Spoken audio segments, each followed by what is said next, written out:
So hey anime fans, let's begin to second part of the series. The series name is What If Naruto Had Mewtwo Pokemon? So let's start the series. Menma made sure to put up a powerful illusion every time the whole group came out to relax in hiding them from unfriendly individuals close by. Naruto always saw Menma as the overprotective big sister of the group, making sure everyone was safe and taken care of. Naruto was passing through the Lostlorn forest but got lost on the way. Before I even arrived in this place, that backpacker dude at the entrance said there were signs located all over the place leading individuals out of the forest, and they were easy to spot from a respectable distance. But since I've been in here I have not even noticed any signs whatsoever, and I feel like I have been walking for miles. The blonde shouted in a rant before sighing in defeat, still trying to find an exit out of this maze. The blonde trended deeper into the forestry, completely lost before stumbling upon an uninhibited trailer in the middle of the forest, and grew curious. The blonde approached the trailer, noticing a woman emerging from the trailer while displaying a stern expression. The blonde held up his map, trying to ask for directions to the silent woman, hoping she could assist him in directing him to the exit. The woman suddenly started emanating a bright crimson aura around her. "Naruto, get away from her now!" Nova demanded before the woman let out a screeching growl before attacking the blonde head-on. Naruto hopped back speedily, executing a couple of backflips out of the way from the mysterious lady's frontal assault. The mysterious woman started to change in front of the blonde's very eyes. Naruto was unexpectedly facing a snarling shiny Entei aggressively clawing the ground. "Zeus, I choose you!" Naruto tossed out his fast ball, freeing the thunder Pokemon. Zeus released an earth-shattering roar, standing in front of the blonde child protectively ready to fight. The shiny Entei stood a respectable distance away from the duo, waiting for them to make the first move. Naruto quickly ran through strategies in his head. He knew that the wild Entei was slower compared to Zeus by looking at the way it was waiting for them to make the first move. Zeus would be best to try countering its speed. "Okay Zeus, I don't know what it will throw at us, so don't let your guard down," Naruto ordered, and the saber-toothed cat nodded in understanding. "Right, let's do this. Sprint ahead by zigzagging towards him." Zeus didn't hesitate and followed orders. Then, just as expected, the shiny Entei momentarily vanished from view before reappearing directly above the thunder Pokemon. "Use Sandstorm to blind him." It worked. Just before Entei's claws came down on Zeus' head, the electric cat stomped down onto the ground, causing a giant twister of sand to spread out all over the field, causing Entei to be hit by the strong winds. Entei's attack was knocking him off course. The fire type got its bearing together before fired a scorching hot flamethrower. Its mouth flicked with flames before it unleashed the flamethrower directly into Zeus. The flames were so intense it completely blew away the sandstorm, the high temperature utterly canceling off the dust tornado. "Dodge it, Zeus!" He jumps back as of the command. Entei also bounced back to avoid any further damage from his opponent, but Naruto was already planning ahead. "Use Bulldoze now," the blonde commanded, and instantly Zeus stomps down on the ground, creating a shock wave onto the ground. The shock wave then crashes directly into Entei, causing it to cry out in pain. After the wild Entei received a fair amount of damage, a shimmer of black flames enclosed over the legendary fire type, before the illusion dispersed, revealing a snarling Zoroark in its place. The dark type tried jumping back to avoid further damage, but then again Naruto was already cooking up a strategy. "Rock Smash, Zeus!" The said attack shined white before its claws smashed directly into the dark type Pokemon, doing double the damage. The lone attack had enough force to send the illusion fox skidding back, flinching from the pain. "Now use Calm Mind before it attacks another time," Naruto shouted, getting on the defensive now that Zoroark was out of range. Zeus stood ready, surrounding himself in a colorful barrier, increasing its power, waiting for an incoming attack, which finally came in the form of a speedy shadow claw swinging horizontally, trying to hit the saber-toothed feline. Counter it with Iron Tail. Both attacks collided, making small sparks fly off in different directions. Equally, both Pokemon held their ground, with Zeus' bright white tail smashing against Zoroark's black aura claws. "Now jump over his claws and then use Wild Charge." The Thunder Feline did as the child instructed. Zeus cancelled his attack before soared straight over the dark type's limbs, completely getting some air before its body becomes surrounded by yellow electricity, before tackling the fox, leaving a massive explosion in its wake. Zoroark tumbled out of the haze of smoke onto its back from the blow, obviously dazed. When the fox tried getting on its feet, the blonde noted small sparks of electricity coming off Zoroark's thick pelt, its form more sluggish. Noticing the dark type was now paralyzed from Zeus' previous attack, now's my chance. Finish this, by using Aura Sphere. Naruto ordered the Thunder Pokemon follow through. Zeus opens his jaws, forming a bright, light blue orb of energy in front of it. It then fires the orb at the sneering fox. As soon as Zoroark got back onto one knee, the attack hit instantly, finally knock it out of the battle, Zoroark blacking out. The blonde hurriedly pulled out a special Pokeball that was entirely black with a gold band around the middle as well as a gold button and carries rings of red on both halves, which themselves are flanked by rings of gold. A luxury ball. Naruto tossed the luxury ball in the direction of the down dark type. It was momentarily surrounded by a light until it was sucked into the ball. Naruto waited anxiously as the black ball shook once, twice, a third time, then dinged. The blonde beamed rubbed the saber-toothed feline's head as it purred in pleasure from the blonde's gentle strokes before returning him to his Pokeball, before thanking him for a job well done. When the blonde picked up the luxury ball, the true expanse of the Lostlorn Forest was suddenly revealed, and the same backpacker from the entrance reappeared and became surprised when Naruto explained his lengthy story and his battle, of course not informing the backpacker about him having a legendary himself, that the suspicious woman was really a Zoroark in disguise, who was only protecting her home by deceiving both people and Pokemon using illusions. He then states that Zoroark probably reacted strongly to the blonde somehow. Naruto asked if it was okay to call her Menma. She did nothing to voice her objection to the nickname, so the blonde kept it. Menma didn't trust Naruto in the beginning but quickly grown fond of the young child later on when he showed her kindness and genuine care if she felt anxious. If you want to go, Menma, you're more than welcome to. It's your choice, and if you want to leave, I will more than understand, Naruto said as Zoroark looked at the blonde in astonishment from his kind words. Menma's eyes then glowed blue as it read Naruto's emotions, and Naruto was truthful. Menma then shook her head no, deciding to stay. From that point on she chose to trust the blonde child and stay by his side. Naruto left Menma to prep the table until he licked his lips, trying to wet his mouth. The blonde eyed up to his water bottle, picking it up, seeing nothing but the very bottom. The teen sighed as if it would have magically filled itself while he wasn't paying attention. A slight breeze blew past, making him shield his gaze. The object landed softly by the lakeside, looking at its reflection. The Pokemon was a bipedal, insectoid Pokemon with a metal body and a saucer-shaped head. It is primarily red with several gray markings. It has 2 large purple eyes and a small white part that could be either its mouth or a vent. It has thin arms with overlapping segments.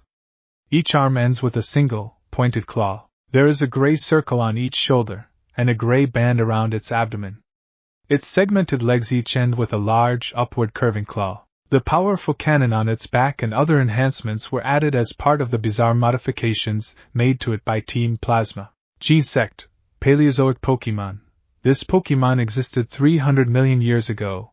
It was feared as the strongest of hunters. Team Plasma altered it and attached a cannon to its back.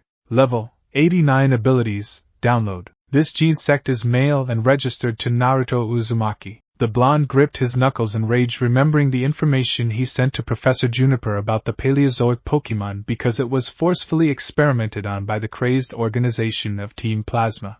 Remember when he first met the ancient Pokemon?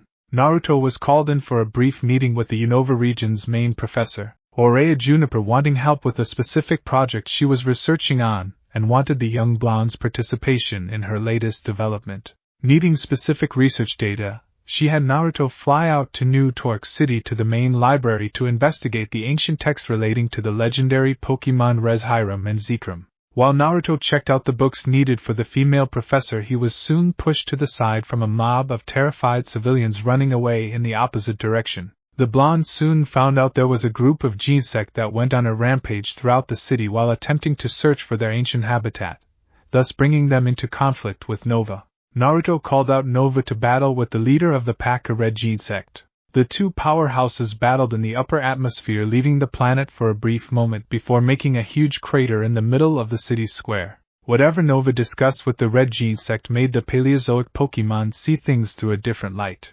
The bug/steel type wished to travel alongside the blonde and his team determined to get stronger to battle Nova on an even playing field. The blonde nodded wholeheartedly, catching the shiny G-Sect in a cherished ball.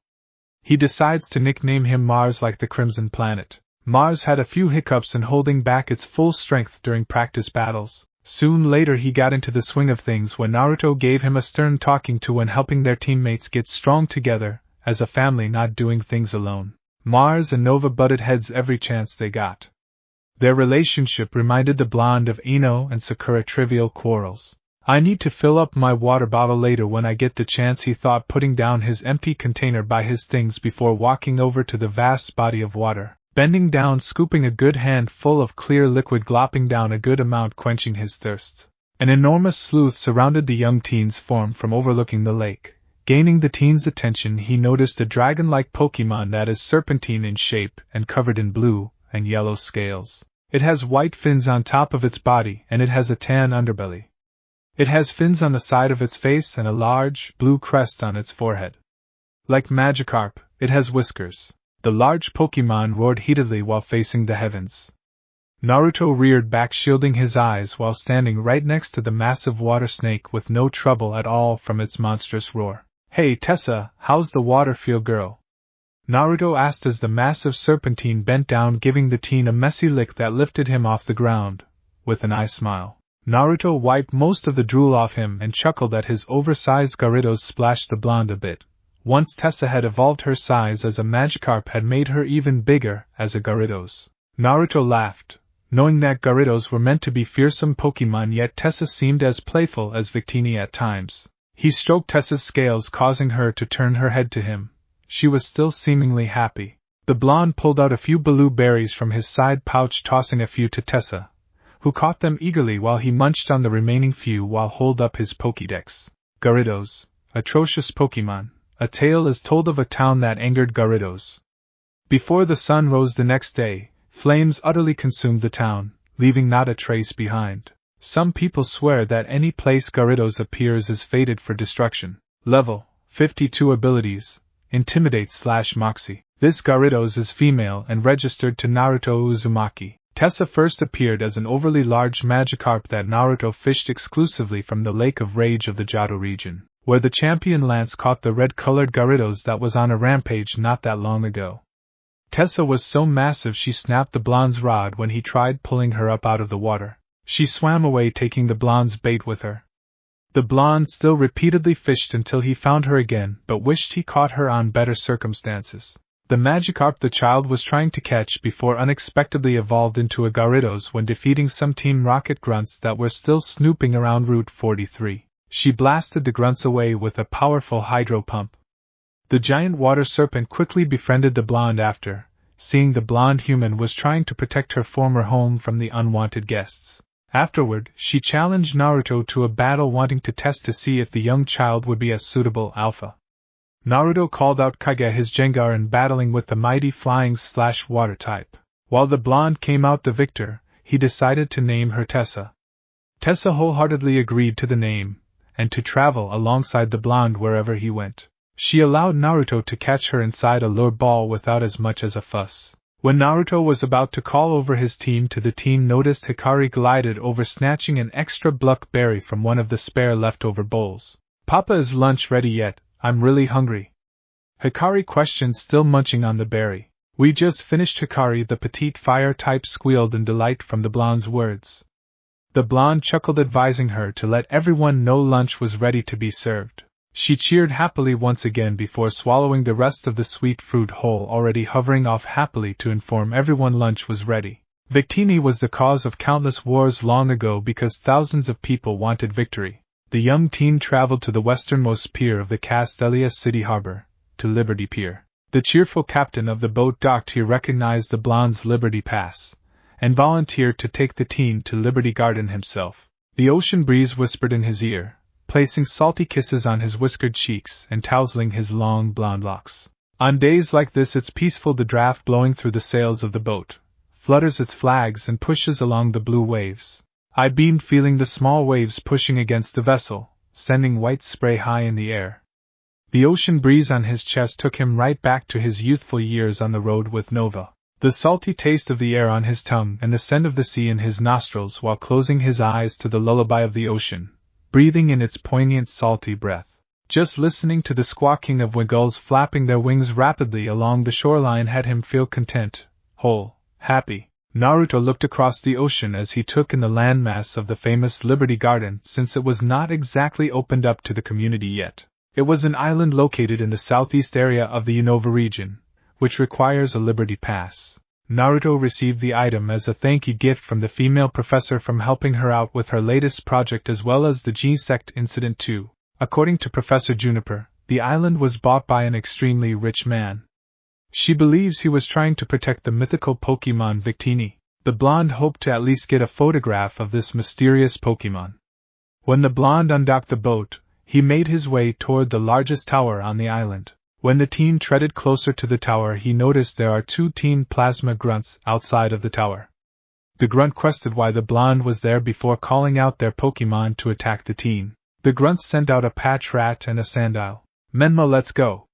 As the black bipedal fox came out with a deep howl making the smaller Pokemon, and the grunts clutched each one another in fright, when the Menma shot them a feral smirk. Use hyper voice now. The wail from Menma was enough to take down both Pokemon in one hit, causing them to faint. Both teen plasma grunts retreated after returning their downed Pokemon. Before heading into the tower, Naruto phoned Professor Juniper about teen plasma infiltrating the island. Professor Juniper said she would be there shortly with the police. There were teen plasma grunts all over the tower trying to capture the blonde, but their battle experience wasn't anything special. Soon after, the blonde finished them off quickly in no time. While the teen traveled to the top, he interrogated one of the grunts and why the organization was trespassing on this island. The minor grunt informed the teen that Team Plasma was hoping to capture Victini to use in their future schemes. Naruto knocked all the grunts out with a swift chop to the back of their necks before tying them up outside for the police to get to them quicker. Naruto finally reaches the lighthouse's hidden room at the top, where it's said that Victini has been living for a long time. There was one more Teen Plasma grunt there with a watchhog, nothing the blonde couldn't handle. Naruto blasted the normal type and the grunt away with a direct hit with Menma's focus blast. Finally, when you have defeated the last grunt, in tying him up with the rest of the group, the blonde approached Victini to see the poor thing hiding under its blankets, shaking in fear. Naruto returns Menma before following the sound of the soft sobs. Waiting patiently until the tiny fire type calmed down. Her room was like a wonderland for comic-driven recluses. The walls were a deep red that pulsed in the light, sprinkled with various posters, mostly of strange Japanese cartoon shows. I doubted she could read whatever was written on the poster. Her comforter was pulled over her bed, even though she hadn't cleaned it. The result was lumps of varying sizes and shapes, and the comforter was weighed down by different Pokemon plushies. A desk sat in one corner, littered with wadded-up pieces of paper and colored pens. A few shelves were pushed against the walls and filled with picture books. Some books sat on the floor in front of the shelves. Naruto sat on the hardwood floor right next to her and followed her gaze to the setting sun, saying nothing. She wiped her wet nose with her paws and glanced his way. "Who are you? Are you here to capture me too?" The blonde shook his head, no telling her he was just there to talk. Then Victini's stomach growled as Naruto noticed the tiny fire rabbit looked hungry. Naruto smiled and reached into one of his bags and took out a pouch full of nanab berry-flavored puffins.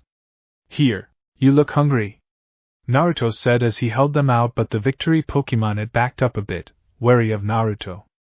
Naruto understood and put them on the comfier of the bed and moved to the side. Victini then slowly moved forward and looked at the pink-colored puffins and then at Naruto. It then took one of the puffins with its paw and bit down. "This is yummy," Victini said happily as she munched the puffin with gusto. It then moved on to the next puffin, and then the others. Naruto smiled as he took out 2 more puffins and a bottle of Momo milk he got from a stand back in Castelia City. He took the cap off the bottle and left it there as Victini quickly ate the other puffins and drank the Momo milk rapidly. Victini finished the milk and put the bottle down. "Thank you," she said as it let out a sigh of satisfaction, causing Naruto to smile. "Glad you're feeling better. You looked like you hadn't eaten in a while." Naruto said as he broke off a part of his apple and held it out to the mythical Pokemon. Go ahead. Victini got from out under the blankets and sat down on the side of the bedspread and ate the apple. Besides, it's nice to eat with some company. You're right, it is, Victini agreed as it ate a chunk of the apple. So, you want to tell me the complete story and why you're up here sealed away from everything in this tower like an imprisoned princess? Naruto questioned, pleased in seeing Victini's blushing face. Victini enlightened to the blonde about how a rich person bought Liberty Garden Island a long time ago, and kept Victini in the tallest tower to protect it from greedy trainers who wanted its power. What an idiot! What kind of person traps Pokemon away without even return to see if they are okay? Besides, living here alone with anyone to guide them. None of this is your fault. If anything, it was that wealthy person's fault for not letting you travel the world the way you want to. It seems like whoever that person did not give you much of choice in the matter, did they? Naruto said as Victini shook its head. No, enjoyed the kind words the blonde spoke. Thank you, blonde-haired human, you are kind. Victini shyly smiles up at the teen. Don't mention it.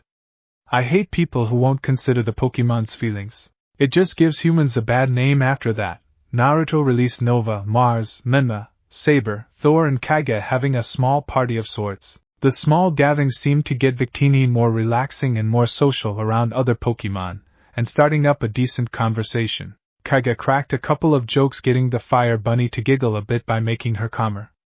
Until it was time to head back to the mainland and get some sleep. Naruto stretched before returned his all Pokemon. When the blonde stood up and looked at Victini, shooting her big grin. Victini. Today was a fun day. It was nice to meet you. Naruto said with a smile. I had lots of fun too. Victini said with a small smile, but was unhappy to think the gentle blonde teen, her new friends, would be gone, leaving her alone once again. Naruto noticed the victory Pokemon floppy ears droop down, unhappy. Victini, do you like to come along with me? Really, you want me to come with you? I am not strong, and what if I mess something up? Naruto held her gaze. I don't care about much power you possess. I will love you just the way you are. I love all my other Pokemon equally, and that will never change. You are just like the rest of us, you make mistakes. You will continue to make them too, as do I. But what's so special about you is that you own them, feel the hurt and force the pain to make you better. May I call you Papa? I always wanted a daddy for myself? She asked, tearing up, fearful of being rejected. You may call me whatever you like, but of course I'll be your Papa. And you will be my little princess. I am going to take good care of you. Hikari, my little light. He stroked the victory Pokemon, softly brushed her warm fur gently. Whereas the victory Pokemon cried tears of joy and finally having a family of her own. The teardrops landed on top of the bedspread and together with her tears shaped together into a single Pokeball. But what made this capsule different was the pink and dark pink patterns on top of the capsule and a dark purple and white design on the bottom half of the capsule. A dream ball. Naruto heard of these special Pokeballs but never seen one up close before. Naruto picked up the rosy-colored capsule, smiling while lightly tapping Victini's over the head, consuming her in a bright light, capturing her on the first shake of the pink ball. Victini, victory Pokemon, when it shares the infinite energy it creates, that being's entire body will be overflowing with power. This Pokemon brings victory. It is said that trainers with Victini always win, regardless of the type of encounter. Level 15 abilities, Victory Star. This Victini is female and registered to Naruto Uzumaki. The blonde instantly freed Hikari from her ball as she sobbed, trying to whip away her trickle of tears as she placed her paw into Naruto's hand. The mythical Pokemon gave it a gentle squeeze before gliding over by the blonde to nestle deeply into the teen's shoulder, and together they walked out of the tower. Naruto is certainly pleased by how far Hikari changed since parting from the secluded island of Unova. Since then, Hikari works hard during training sessions, help out her teammates, also to make her father figure proud of her. She only speaks when around his Pokemon, and alone with no one around to see. She only reemerges from being invisible when she feels safe, or if she's close to the blonde Uzumaki. She's still distrustful of some people. Food's ready! Naruto called as he and Menma started pouring equal portions into everyone's bowls, as well splitting up pieces of the berry dessert. Dig in, we have plenty. Just before he could enjoy the meal, he heard the familiar chime of his transceiver from his backpack. I wonder who that is? Naruto spoke aloud, preparing to get up and fetch the pack. When it glowed blue and floated up to him, he grabbed it and smiled at Mewtwo still eating. Thanks, Nova. He just nodded silently before scooping up another spoonful of warm soup. Suck up, Mars muttered before continuing his meal. Nova used his telekinesis and splashing the red bug/steel in its face. Mars whipped the warm broth of his face before cleanly slicing through Nova's glass of lemonade like butter. When the genetic Pokemon tried tasting the cold drink, both of them glared hatefully at each other, about to get up out their seats to attack one another. The blonde swiftly grabbed both Pokemon by the shoulders, forcing them to sit down. Cut it out right now, you two, Naruto said before bopped the two upside their heads, silencing their petty quarrel. Do not make me separate you guys, the blonde added as he noticed the two legendaries shooting each other dirty looks before quickly turning back to their bowls, innocently eating. Naruto then grabbed his X-transceiver out of his bag and put on his end of the call. Immediately a tall, slender young lady with long, wavy, creamy blonde hair and gray eyes, black wearing all black, popping up. Yo, Cynthia! Naruto greeted with a smile. How are you? I am doing well, Naruto. Cynthia smiled. Where are you now, Cynthia? The teen questioned curiously. I'm visiting an old friend in Undella Town. It's a large resort town in eastern Unova, she answered. Undella Town? I think I heard of it, but I only heard that it's an incredible place for vacation spots. Naruto asked, having never been there. Cynthia chuckled. To the east of the town is Undella Bay, where you can access an underwater temple known as the Abyssal Ruins. And yes, it is a lovely vacation resort too. Now, Naruto, why didn't you call me right away when you first arrived in Kalos? Yeah, I know, but, Cynthia pressed on. You know I worry about my little brother. You don't want me to fly over there and pick you up myself, do you? Naruto shifted remorsefully. No, I got to Kalos early this morning, but I was. So why didn't you call? Was there anything immediate that needed your attention that badly? Well, no. Naruto admitted softly, making the blonde young lady sigh. Naruto, I expect you to be more responsible than this. I do not care if it's Arceus itself that needs to speak with you. You can spare a few minutes to call and let me, or Steven, know where you are. We ask for a call once in a while because we care. The Sinnoh champ scolded, and Naruto nodded. Now that you understand, please tell me about your journey so far? Cynthia joked with a small smile. Did you get to Santolin City yet? She questioned. No, not yet. I was going to call you when I first got there, by the way, Naruto answered. The Sinnoh region champion and the blonde teen conversated for a while longer until she had to end the phone call on her end. I have to go, Naruto. Be safe and remember to call us, okay? The slender young lady smiled, waving farewell, and when Naruto reciprocated, the X-trans cut off. Naruto sighed, putting the device away, and returned to his now cold lunch. Once everyone was done eating, Naruto cleaned up, with everyone pitching in to get the job done quickly before continuing on his way to Santolin City after returning the others into their Pokeballs, except for Hikari. Shortly after arriving in Santolin City, the Kalos native couldn't help but be excited as they got closer to the Santolin City Gym. The blonde passed by a fountain, which has a metal sculpture of a Rosalia, a small boutique, which specializes in selling hats. Already exploring the city a bit more, he finally discovered the gym on the east side of town by the Pokemon Trainer School, where he spotted young trainers outside learning all the intricacies of Pokemon battling. Naruto opened the entrance to the gym, spotting a female receptionist at the front. The blonde informed her he was here for a gym battle. The receptionist bowed before scurrying off to inform the gym leader no, he was here for a battle. While the blonde waited, he went to look around the lounge area. It was decorated with various photographs the blonde assumed to be taken by the gym leader. On the way west towards the Santolin City Gym, as he let Hikari out and allowed her to turn herself invisible as she sat on his shoulder, although he would feel her shift once in a while for some reason, he didn't mind the extra weight. The gaze landed on a stunning snapshot of a Vaporeon and Luminion swimming in slow circles directly in the moon's reflection in a shallow pond. These are some amazing photos, huh, Hikari? The petite fire type took that as a cue to show herself, which she nodded in agreement. She beamed, captivated at all the photographs on display. A small flash of a camera went off from across the room. The duo was surprised by the unexpected flash. It caught them both off guard for a second. Sorry, I didn't mean to take your picture without asking. I couldn't resist seeing the two of you sharing a private moment together. I love for these kinds of pictures, a slim blonde said, walking to the two with her camera. A slim young girl with blonde hair cut in a chin-length bob which curls under, with green eyes, wearing a white vest, grayish crop pants, and brown ankle boots with laces, grinned at the pair. It's not every day you see a Victini up close and personal, the girl joked, fixing the lenses of her expensive camera.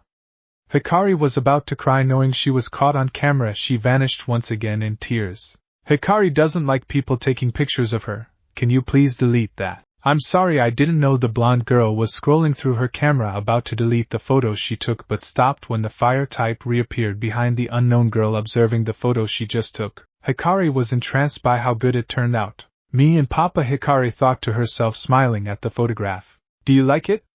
The blonde-haired girl asked, beaming up at the mythical Pokemon.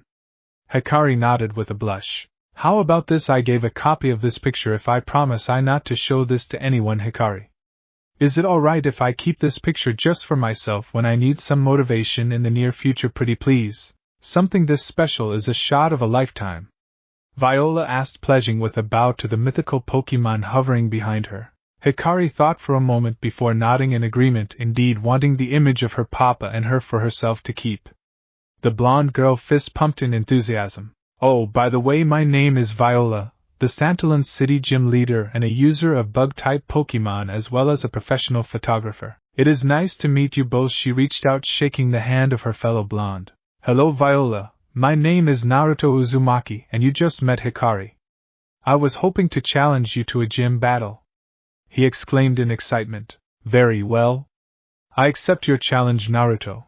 Follow me this way to the battlefield, she said as he followed the female gym leader, as Hikari glided over to perch herself back on Naruto's shoulder. Viola slid the doors open to reveal a conventional battlefield. But the outer exterior looks like a greenhouse. I like your gym's design, the teen said in admiration. Thanks. This place was as well created as a statuary for bug-type Pokemon to live if incapacitated, and it's also perfect for live shots on my free time. She smirked while adjusting her camera around her neck. How are we going to do this? He exclaimed, turning away from the female photographer before walking over to the opposite side of the battlefield. Spotting the receptionist going toward the middle as the judge, Viola walked over to the other end of the room while the gym assistant stepped toward the middle to be the battle official. All right. This is a 2-on-2 battle between gym leader Viola and Naruto Uzumaki. The winner shall be declared when one side is unable to continue, and only the challenger may substitute their Pokemon. Are the conditions understood? Both blondes nodded. Very well then, let's begin. Trainers, please send out your first Pokemon.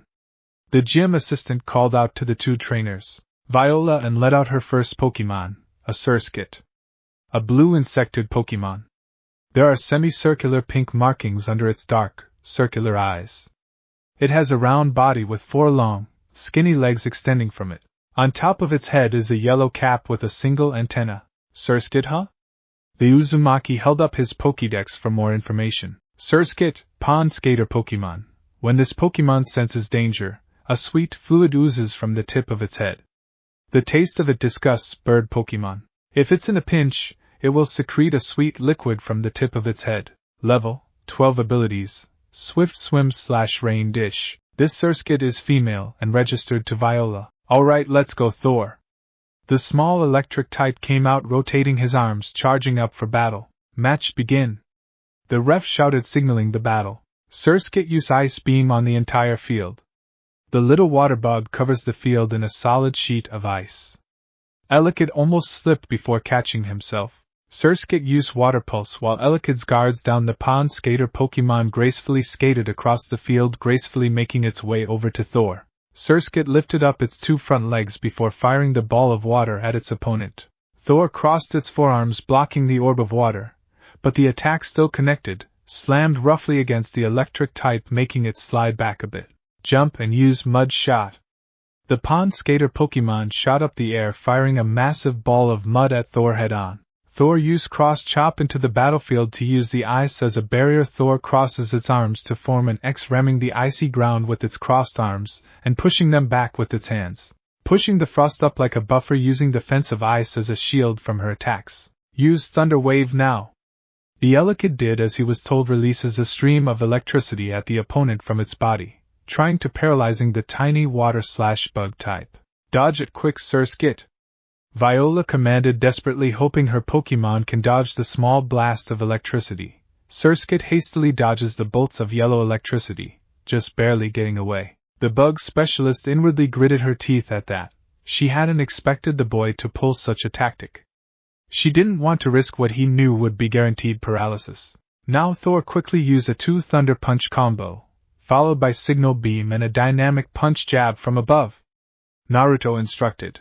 The heavily detailed command caught Viola by surprise, almost doubting what she'd heard the blonde call out, and not sure if the small electric Pokémon could even do what was demanded. Thor did as he was told, flipping back slightly as both of his fists surrounded itself by yellow electricity, making the ice around him start to melt before concentrating and aiming the multicolored beam from its antennas, canceling out the ground-type attack, having them collide with an explosion, making everyone cover themselves from the aftershock.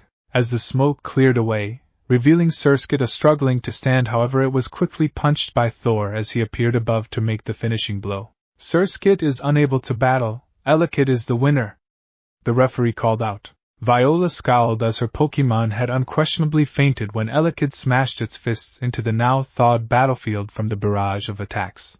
At that moment, she thanked it for battling hard before recalling back her down Pokémon. The bug-type specialist watched as Naruto praised Thor. Before getting ready to call out her next Pokémon, she called out to the Uzumaki, "You really good, aren't you? Is this really your first gym battle?" The bug gym leader questioned. "It is. Why do you ask?" Naruto asked, confused as he recalled Thor back to his side. Viola gave a small smirk to her fellow blonde. "Because you battle like a veteran trainer, the way you are in total sync with your Pokémon, it's truly astounding." Naruto scratched the back of his head, bashfully thanking her for her kind words before the referee started the match once again. "Go Vivillon!" A butterfly-like Pokémon came out adorned with pinkish colorful decorative patterns on its wings. It has a round, grayish body with large, black, pixelated eyes and a pair of skinny antennas. Vivillon, scale Pokémon. Vivillon with many different patterns are found all over the world. These patterns are affected by the climate of their habitat. The patterns on this Pokémon's wings depend on the climate and topography of its habitat. It scatters colorful scales. Level 17 abilities. Shield Dust / Compound Eyes / Friend Guard. This Vivillon is female and registered to Viola. The blonde showed a calm exterior as he put away his Pokédex. The blonde went over the high chance of speed-based attacks and waved for Thor to come back to him. "Come on back, Thor, let's give aim a turn, okay?" The Elekid pouted but then saluted the blonde as a soldier nodded before standing by his side to watch while his trainer called out his alternate Pokémon. The bubble frog appeared with a hop to its name as it prepared for battle. Viola contained a frown, confused by the Uzumaki's choice of Pokémon, even though Elekid had the type advantage, but did not think too much about two. Nevertheless, she'd still win while in the air and Vivillon's speed. Vivillon, begin with Sunny Day and follow with Acrobatics. The pink-winged butterfly cries towards the sky, causing the sun to shine brighter. Then instantly flew out of sight, striking the frog into the ground as Naruto retaliated. Aim, quick attack. Aim strikes bug type, easily hitting its mark. But wasn't enough damage. Use Water Pulse. Froke. It creates a blue sphere of energy from in between its hands. It then fires the sphere at the butterfly. Dodge it, then finish it off with Solar Beam.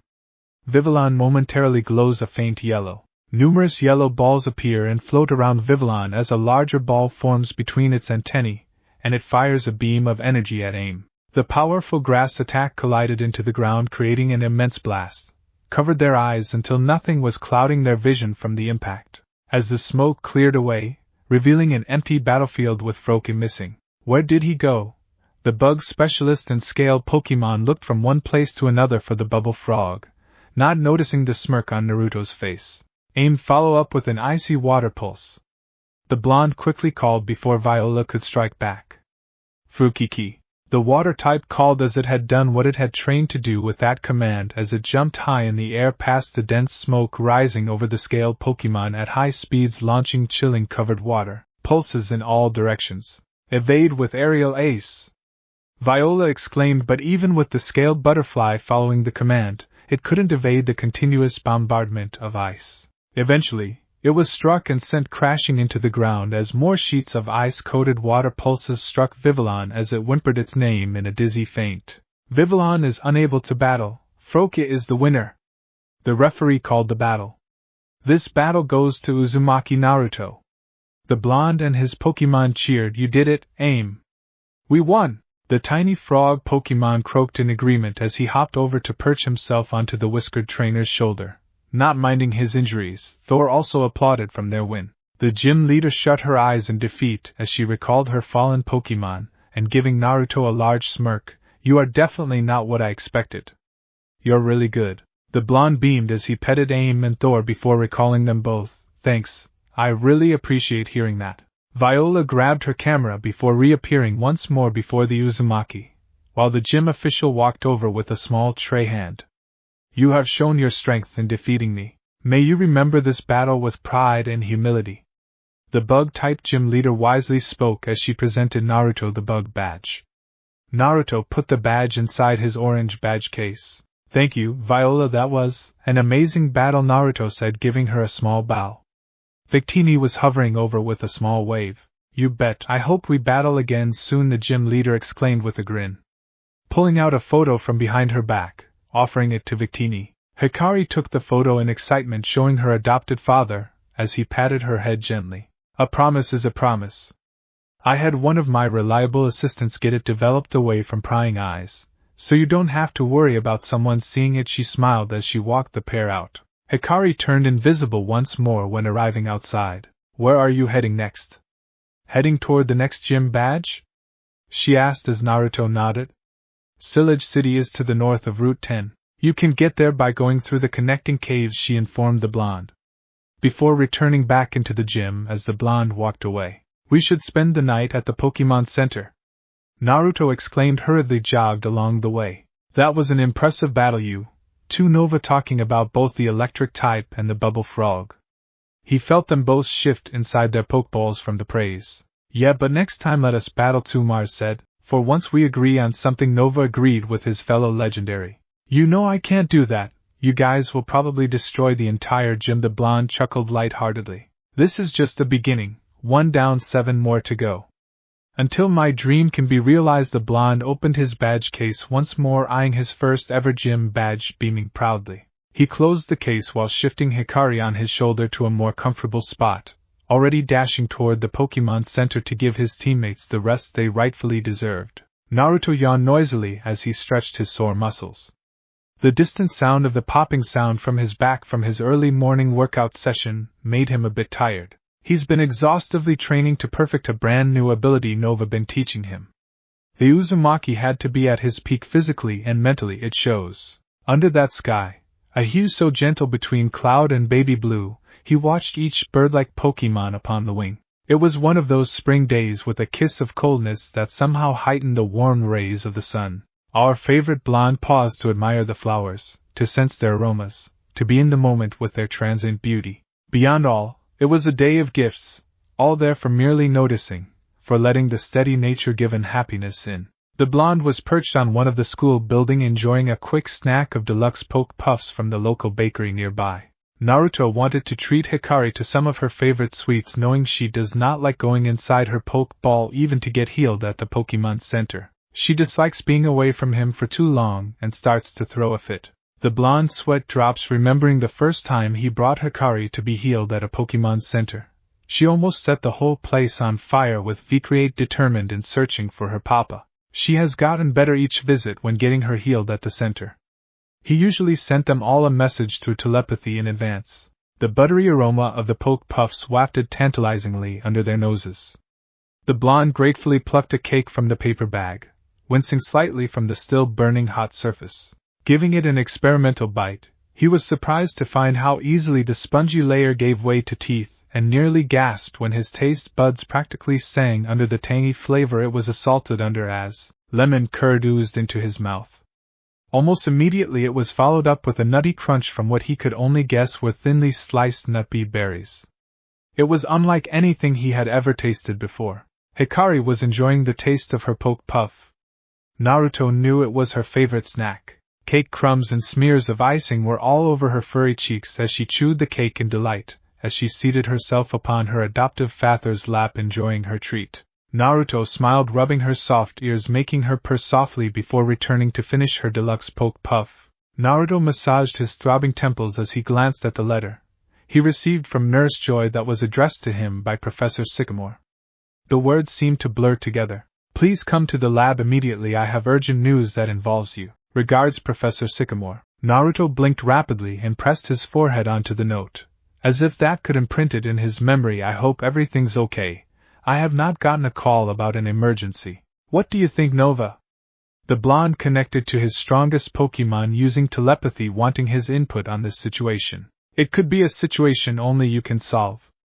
I say wait until you arrive before asking any more questions, his friend stated before going back to sleep. The blonde groaned and glanced at his Poke-Tech watch, made especially by the Devon Corporation. 12:30 p.m. He leaned forward onto his crossed knees and glanced at the cloudless sky before forcing his gaze back down to Hikari, quickly finishing up her sweets. The blue-eyed teen smiled softly, grabbing a clean cloth from his side pouch, cleaning off the leftover frosting from the small fire-type's face. When done cleaning Hikari, she took her spot on his shoulder before turning invisible just as the blonde pushed up onto the balls of his feet, making sure Hikari tightly held onto him before making any sudden movements.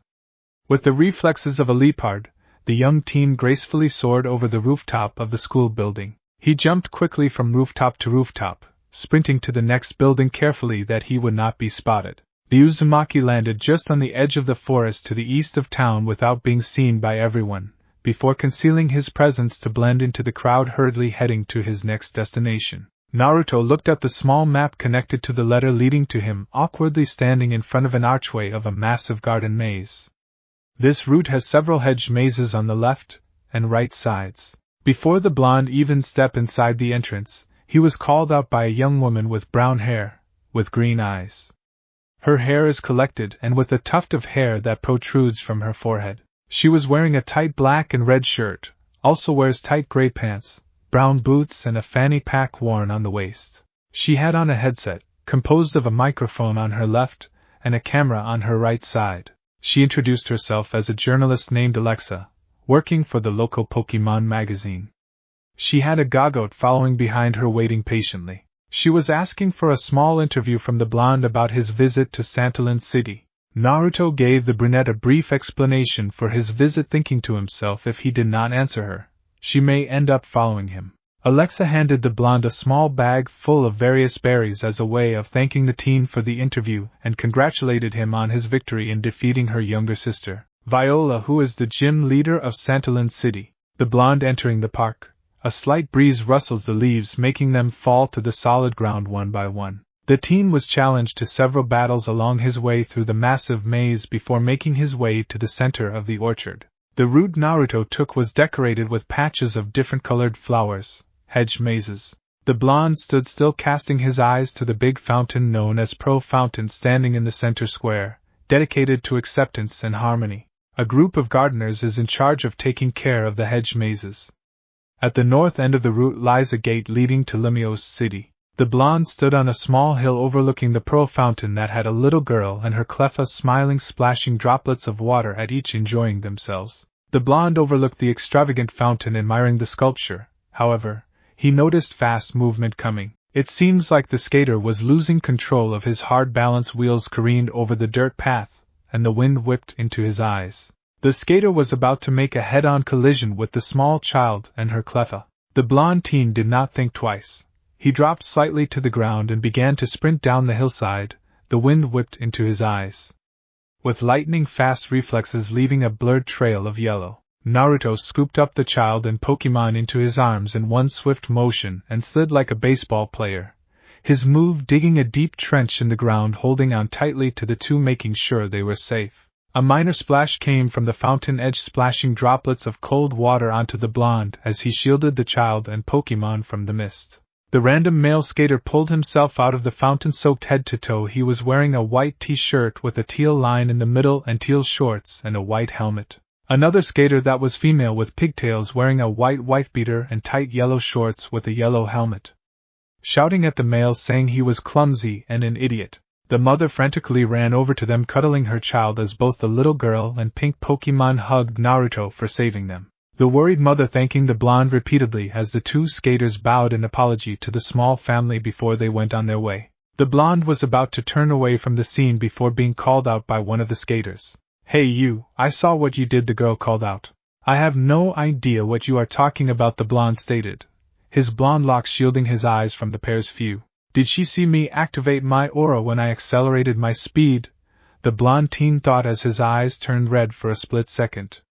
He turned toward the two skaters as the breeze blew his tresses a bit, his locks framing his face to get a good look at them before, but his eyes flashed a seriously blue color.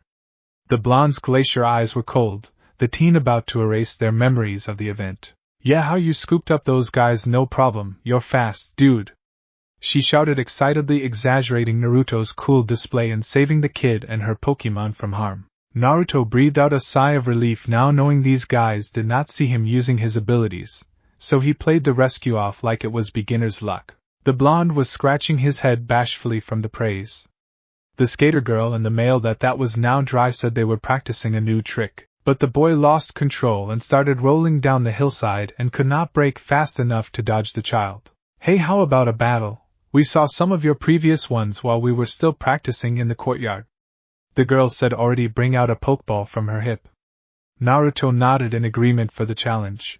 Both trainers stood a reasonable distance away from each other in the center square in front of the Pearl Fountain. The male skater was the referee for the match. There was a small crowd of passerbys on the sidelines watching the match between the two trainers. "This will be a one-on-one match. Please choose your Pokemon," the skater boy yelled out to both trainers. "Go Litleo, I choose you a small feline Pokemon that is based on a lion cub. Its fur is mainly deep brown with tan-colored paws, ears, tail tip, and muzzle. It has an orange nose and a small orange tuft of fiery fur on the top of its head."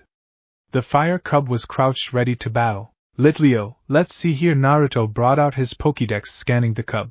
Litleo, lion cub Pokemon. The stronger the opponent it faces, the more heat surges from its mane and the more power flows through its body. They set off on their own from their pride and live by themselves to become stronger. These hot-blooded Pokemon are quick to fight. Level 18 abilities. Rivalry/Unnerve. This Litleo is male and registered to Skater Girl. Aim, let's go! The Bubble Frog was also crouched ready for a fight. Litleo start things off with a fire fang. Litleo roared and rushed towards Aim with his mouth open, surrounded in flames. Naruto, after hearing the Skater Girl's order, gave out his order. Aim, use quick attack to dodge and then use Water Pulse. Aim hops into action as he dodges Litleo attack, using his speed to circle the fire type. Froka hits Litleo with Water Pulse, make the cub yelp in pain. Use Fire Fang once more. Litleo came back around to bite the Bubble Frog. Take the hit, then use Icy Wind when it's close. Aim, despite being confused by his trainer's order, trusted him entirely, and releases a strong wind with sparkling blue snow in it at his opponent, which caused Litleo to wince slightly at the painful chill, but continued with his attack and bit down on Aim's leg, causing Aim to shriek in pain, not expecting Litleo to be so powerful. Everyone watching and even the Skater Girl were confused as to why he would order his Froka to use Icy Wind, when the attack has hardly any effect on a fire type, and why he didn't plan to dodge the attack. The Skater Girl grinned, thinking this kid was a newbie trainer. "Alright, Litleo. Now we got him. Use." Before he can act, Aim, use Pound. The Skater Girl yelled out a what?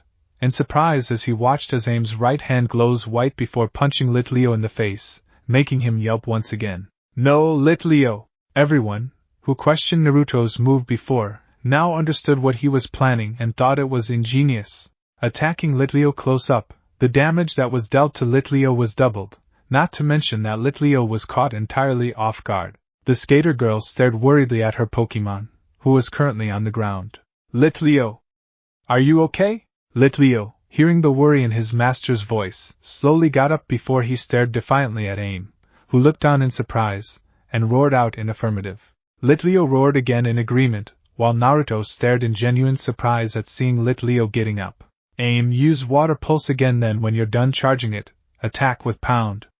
Aim immediately closed his eyes and charging up a Water Pulse, which steadily grew bigger. The Skater Girl, not wanting Naruto's Froke to get the upper hand, quickly gave a command.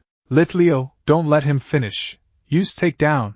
Litleo growled and, due to the distance not being that short thanks to the last attack, quickly hit Aim with its body, breaking its concentration and dealing some damage. Litleo, though, winced slightly at the side effect of using the attack. Deciding to finish the match with one move would be the best way to win, Naruto gave out his command. Aim, new plan.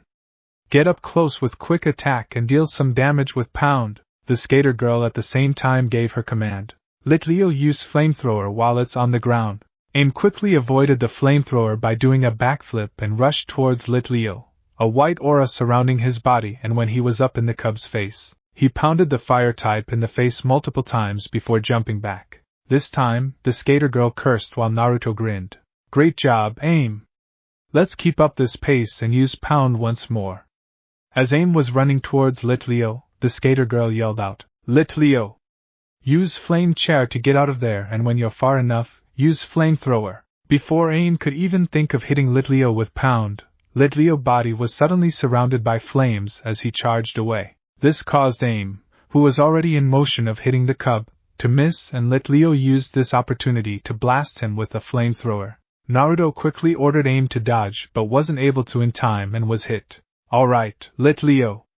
Let's finish this up with headbutt. Litleo roared out and rushed towards Aim, who was down on one knee in pain. Everyone waited with bated breath as Litleo rushed towards Aim and waited for Naruto to give out an order, but were surprised when he didn't say anything. Unknown to them, Naruto was speaking to Aim using telepathy. How you are doing, Aim? Aim was a little surprised in hearing his trainer's voice inside his head but did not let it show on his face. I am a little battered up, but overall, I'm fine, Aim stated. Great. On my command, I want you to jump while spinning and using the momentum, then use water pulse one more time. Aim nodded and stood up while Litleo was getting closer and closer. When Litleo was about a couple inches away, Naruto yelled out, Now! Aim immediately jumped while spinning his body counterclockwise, creating a blue sphere of energy from in between its hands. When Litleo was directly under him, Aim then fires the sphere at the tiny cub, which explodes into a wave of water, creating a small crater. Aim landed on the ground as he took some breaths while Litleo laid on the ground with swirls in his eyes. The male skater raised his right hand towards Naruto. Winner of the match is Naruto. Everyone in the crowd cheered at the fantastic battle between the two trainers. Naruto returned Aim back into his Pokeball, thanking him for battling with him, which he waved off while the skater girl recalled her. Litleo approached the blonde. The skater girl stuck out her hand with a big grin on her face, which made Naruto smile and grab with her hand. You win, Naruto. I hope for a rematch again someday. Next time I won't lose. The skater girl looked gratefully at Naruto before his face took on a determined look. We'll see. Naruto chuckled and let go of the skater girl's hand. The skaters gave the Uzumaki a brand new pair of skates of his own as an additional prize for winning. They taught the blonde a couple of advanced skating techniques before the team continued on his way to Luminous City. Two people dressed in all white stopped the blonde for continuing to the city before he can get through the gates. They introduced themselves as Sina and Dexio. They said they were the blonde teen's escorts to Professor Sycamore's lab in Luminous City. Sina is a dark-skinned woman with black hair. She wears a white outfit with gray lines, consisting of a shirt with buttons and a skirt. She also wears white boots. Dexio is a light-skinned man with yellow hair.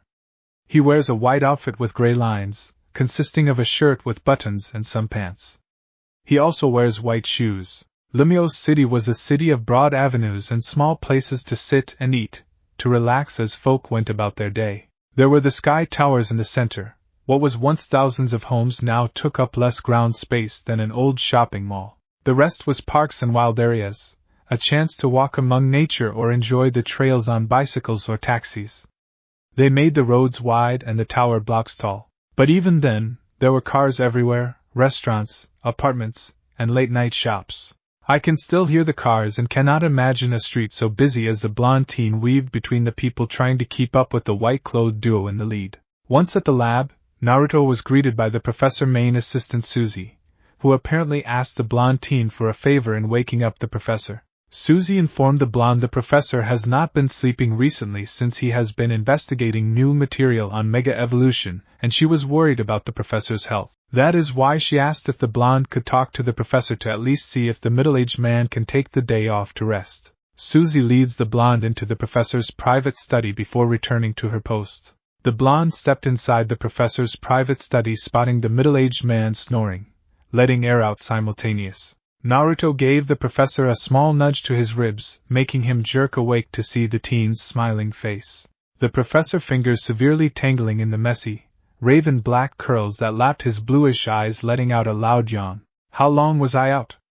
I hope it wasn't long, he asked, scratching his curly mane. I had to wake you up because your assistant said you did not get enough rest at all the last couple days, the blonde said, picking up a few stray news articles titling evolution theories. Hikari reappeared, floating off her adoptive father's shoulder to have a look around the library.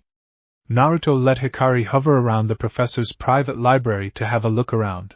I feel like I am a step closer in discovering more information about Mega Evolution.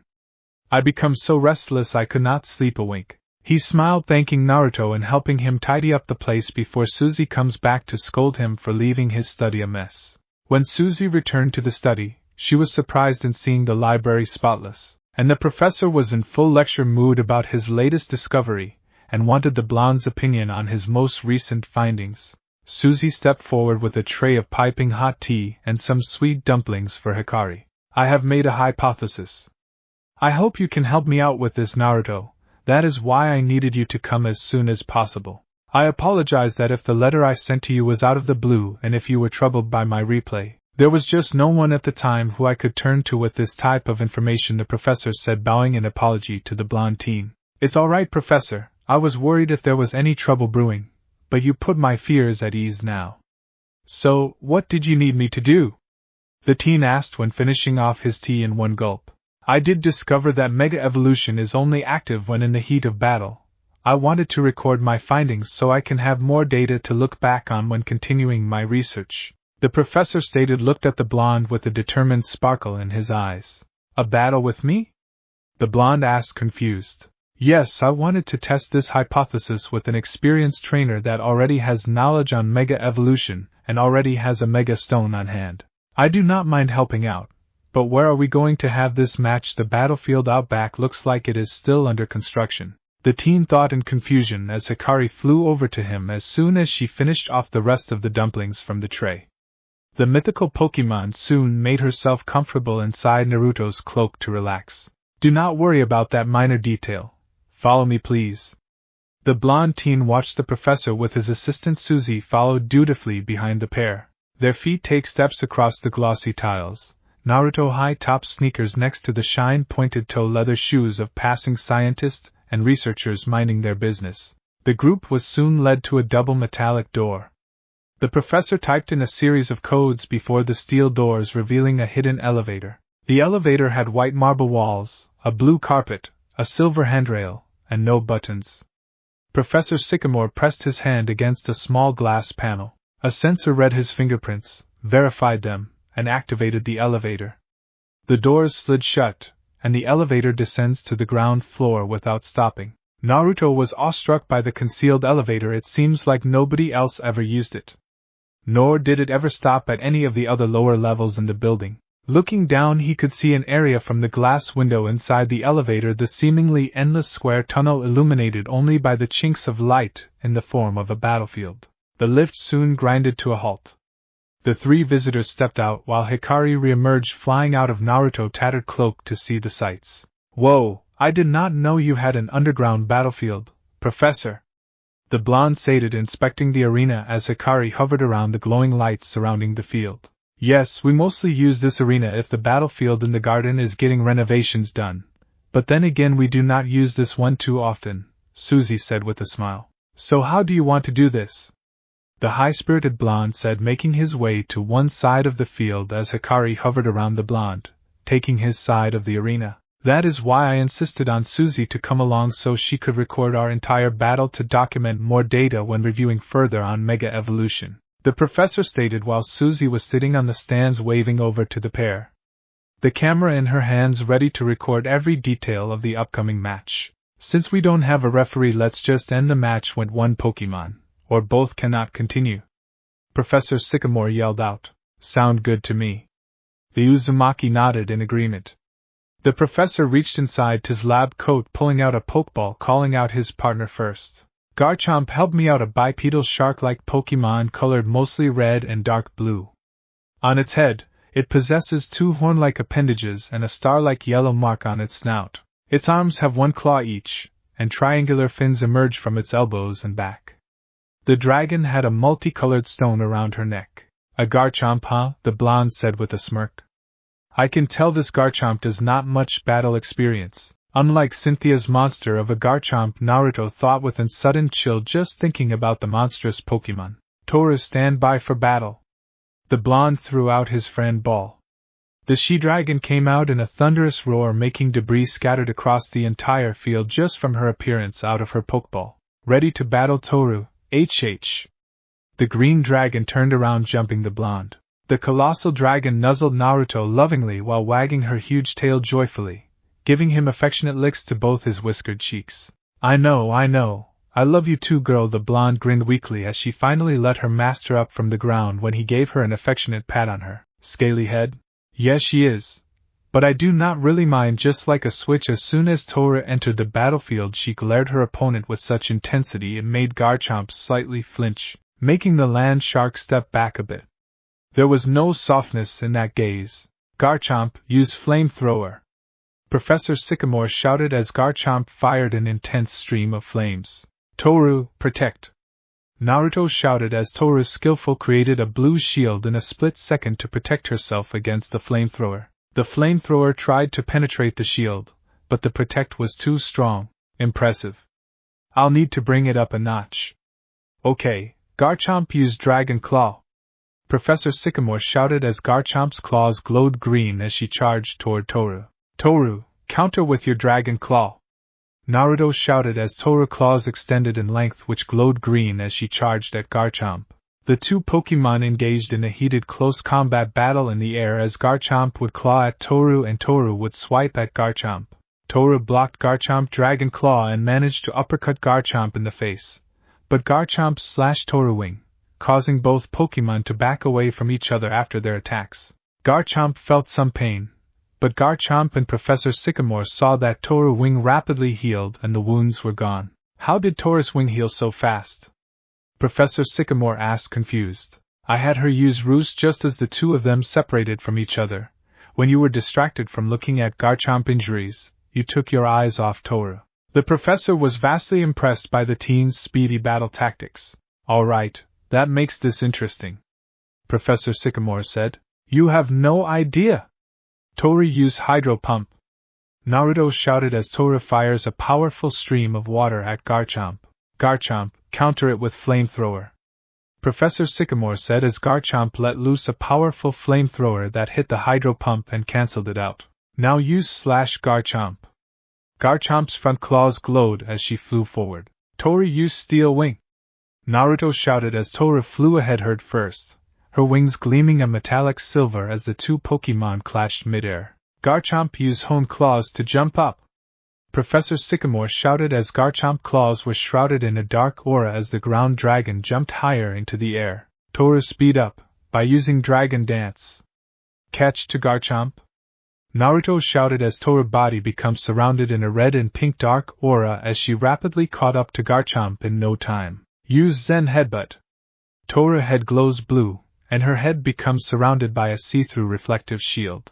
She zoomed into the air and bashed right into Garchomp, causing Garchomp to fly through the air in recoil, but it quickly recovered. It growled at Toru while Naruto kept his neutral expression on his face. Toru, Zen Headbutt again. Naruto shouted as Toru sped through the air and bashed into Garchomp again, sending it flying through the air before it regained composure. It growled at Toru even more as it was getting pissed. Toru, now use Shadow Claw. Naruto shouted as Toru shifted her claws that was shrouded in a familiar shadowy aura. Toru then swung her claws forward and launched a faint aura of sharp claws of dark energy at Garchomp. Garchomp charged forward with Flamethrower. Professor Sycamore said as Garchomp flew forward and fired its Flamethrower, barreling right through the Shadow Claw. Now Dragon Claw! Garchomp's claws glowed green as it clawed Toru, but she swiftly dodges the greenish claws. Now Dragon Tail!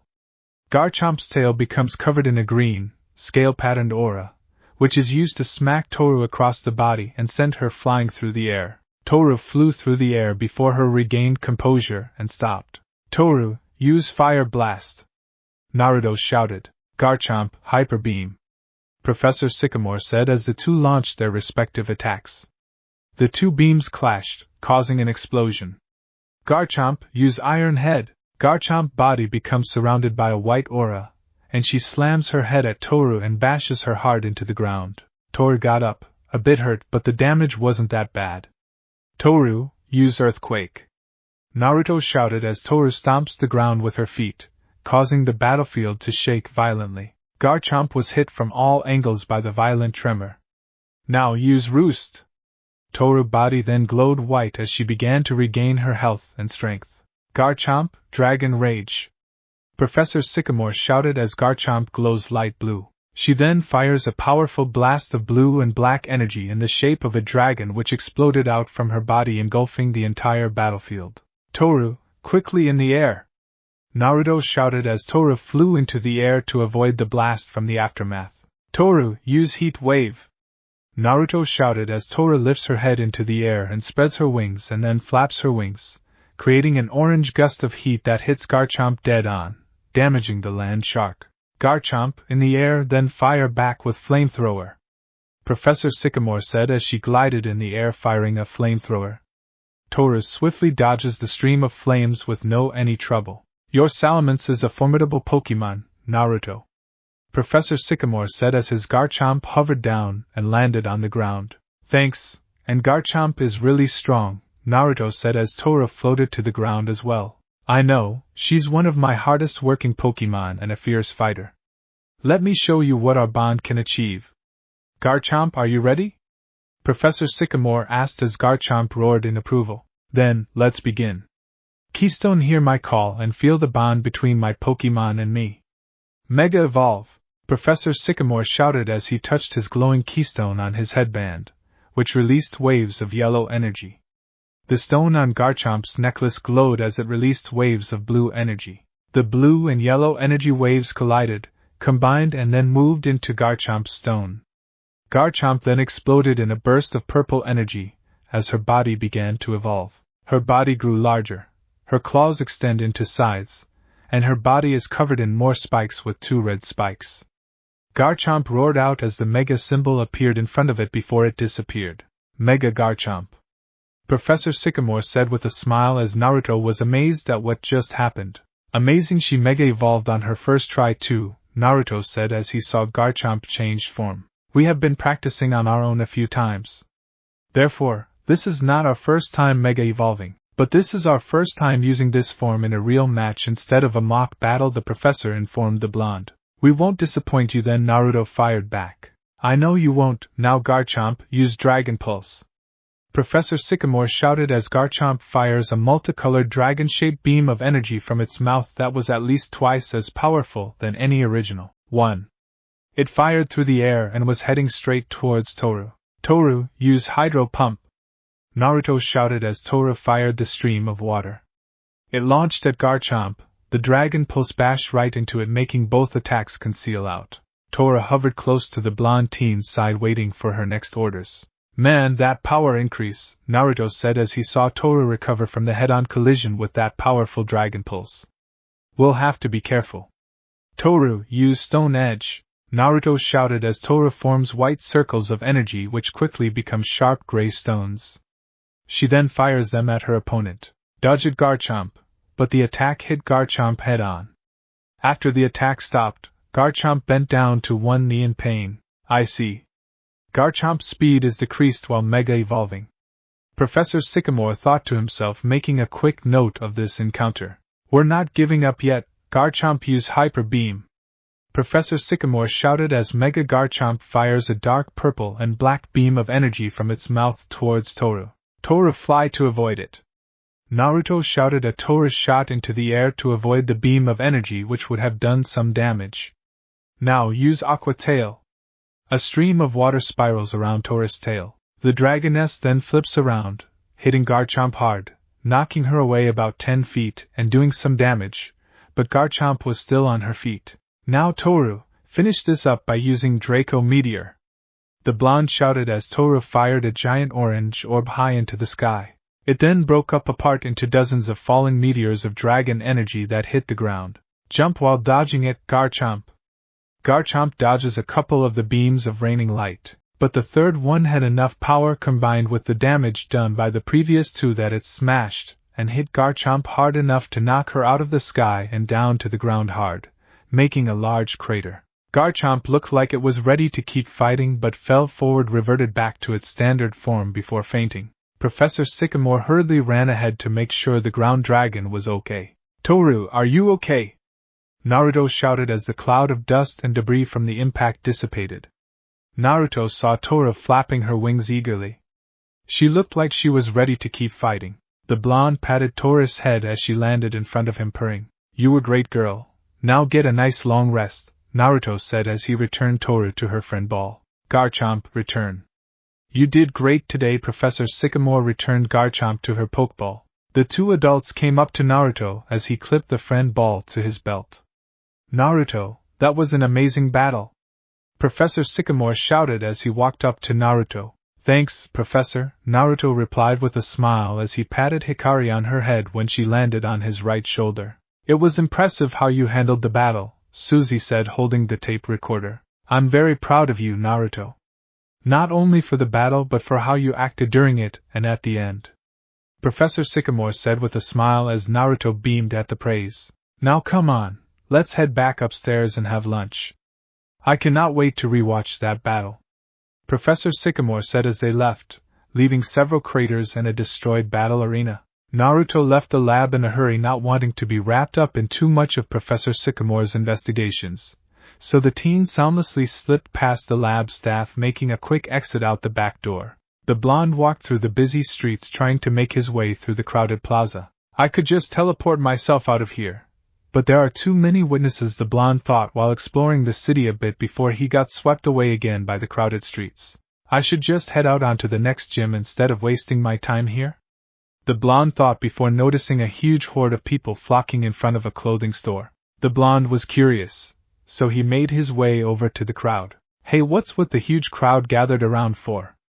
The blonde asked. You don't know, Diantha is in the city and she is here posing for a new fashion magazine, a random female fan said. I heard she was here to star in a brand new movie that is coming out this fall, an excited girl shouted in eagerness. I cannot wait for the movie's debut.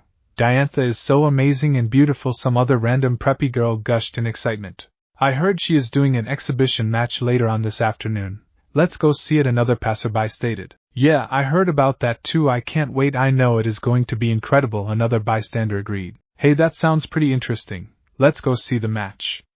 I never gotten a chance to meet this region's champion, Naruto thought as Nova and the rest of his team agreed in watching the battle. Before the young teen departed, he felt a pair of eyes watching him, but the blonde teen did not feel any malice from the gaze, just curiosity. Naruto did not think too much on this matter before shrugging his shoulders, walking away from the clothing store's massive display window, not interested in the curious gaze following his form when he strolled by. Naruto headed to the upper part of the stands to lean over the steel railings of the stadium to get away from the crazed fans as well as a better view of the stadium's field. You could feel the adrenaline from the pitch to the stands and flowing right around the stadium. It was the sort of tension people crave because it comes right before the elation, maybe. There is something about that, the possibility of joy rather than the certainty, that makes it all so much fun. Here we are at the Luminous City Stadium with this exciting live event. The victor of the Seniors Battle Tournament of Brackish Town has formally challenged the Kalos region's champion Diantha. I'm your host Gabby, and this is Pokemon Spotlight bringing you this cool battle. Gabby shouted with excitement as the roaring crowd cheered on with her. They are trying to spice things up even though this is an exhibition match, not a full-on competition. But the crowd seems to be loving the hype. I guess Naruto started to sweat lightly. Naruto thought this would be a great chance to see the Kalos champ in action. The blonde teen then grasped Aim's Pokeball, releasing the bubble frog in a flash of light. Come watch this battle with me, Aim, This will be a great experience for you to see a champion in live action. Aim nodded in agreement, while hopping up onto the steel railing to get a better view of the field. Next to his trainer, the blonde watched the champ's opponent called Magnus walking onto the field with such self-confidence. What Naruto could see, Magnus was a muscular guy, with short brown-black hair with gray eyes, and wears a dark blue shirt over a burnt orange track jacket with shoulder pads, navy blue fit pants, and black combat boots with blue laces. Soon enough the roar of the crowd seems to be turned up to max levels when the Kalos champion stepped out onto the battlefield while waving to the massive crowd with a bright smile. Diantha was wearing a fairy-like white outfit with lots of gold trim.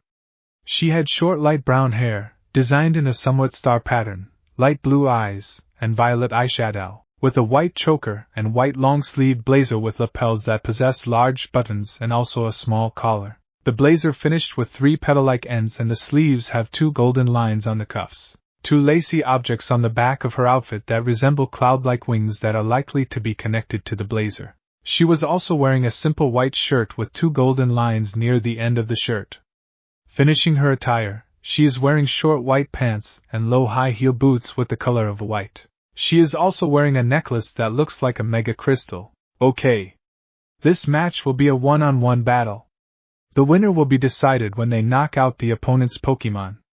The referee shouted as he raised a red flag towards Magnus and a green flag towards Diantha. Magnus and Diantha nodded at each other and prepared to start before they heard the sound of the announcer. I choose you. Absol/Gardevoir. Magnus and Diantha called out their Pokémon. Magnus Absol appeared in his side of the field, and Diantha's fairy/psychic Pokémon appeared on her side of the field with a flash. The blonde held up his Pokédex for both Pokémon for more data. Absol, disaster Pokémon. Absol can foretell the coming of natural disasters. It lives in a harsh, rugged mountain environment. This Pokémon very rarely ventures down from the mountains. It senses coming disasters and appears before people only to warn them of impending danger. Abilities: Pressure/Super Luck. This Absol is male and registered to Magnus. Absol has a dark blue face with a short, cat-like muzzle, a small, black, triangular nose, a scythe-like tail, and sickle-shaped growth on the right side of its head. The blonde then checked Gardevoir. Gardevoir, embrace Pokémon. Gardevoir can read the future. If it senses impending danger to its trainer, this Pokémon is said to unleash its psychokinetic energy at full power. This Pokémon has the psychokinetic power to distort the dimensions and create a small black hole. Its power peaks when it is protecting its trainer. Abilities: Synchronize/Trace. This Gardevoir is female and registered to champion Diantha. While Gardevoir flowing white gown that completely covers its legs, giving the appearance that it is floating. Gardevoir have long, slender, white legs underneath their gown. The inside of its gown is green in color. Most of its face is obscured by its green hair, with only some white, and its large pink eyes visible. It also has long, slender arms that are green like its hair. Naruto looked over, seeing the white fur over on Magnus Absol's spike while growling, ready to start the battle. Both trainers ready, now begin. The official said, signaling the battle to now start. Absol, use quick attack. Magus called. Absol lunges at the fairy type at a speed that makes it seem almost invisible. Without even a command, Gardevoir dodged gracefully into the side, evading the attack before it has even gotten close. Magnus tried again with Absol's quick attack, but it missed every time. Wow, I never have seen a Gardevoir move so fast. The blonde thought to himself, very impressed from the champion's top Pokémon display of speed. Surely, he has seen Pokémon who has moved fast, but never this fast. Diantha's Gardevoir's speed just might be on par with Cynthia's Lucario. It's so fast.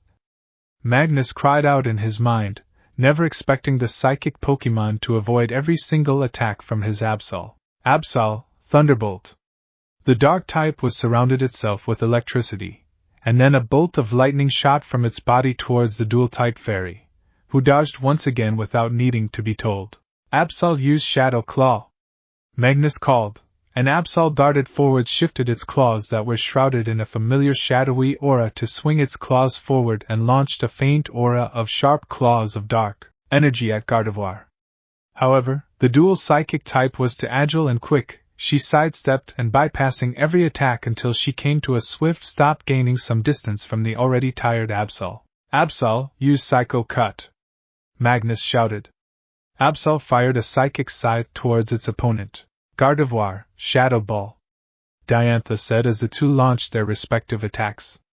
The two attacks clashed, but Gardevoir attack continued towards Absol, sending it tumbling away with a whine. Gardevoir Moonblast. Gardevoir gathered energy, forming an orb of pink energy in front of its hands and fires it at Absol. The single attack engulfing the entire battlefield. When the smoke finally cleared, everyone could see Absol completely exhausted. It barely was able to keep standing. Come on, Absol, are you alright? Magnus asked worriedly.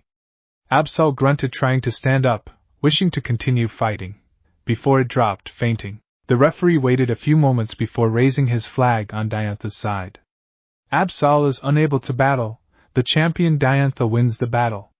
The cheers erupt like an auditory volcano. It is all quiet 1 second and then deafening the next. I'm impressed seeing Gardevoir and Diantha's teamwork without as much as a single command, but I am not surprised since she's the champion and had the type advantage. She as well used Gardevoir's speed to completely avoid any damage before defeating her opponent, without even needing to Mega Evolve.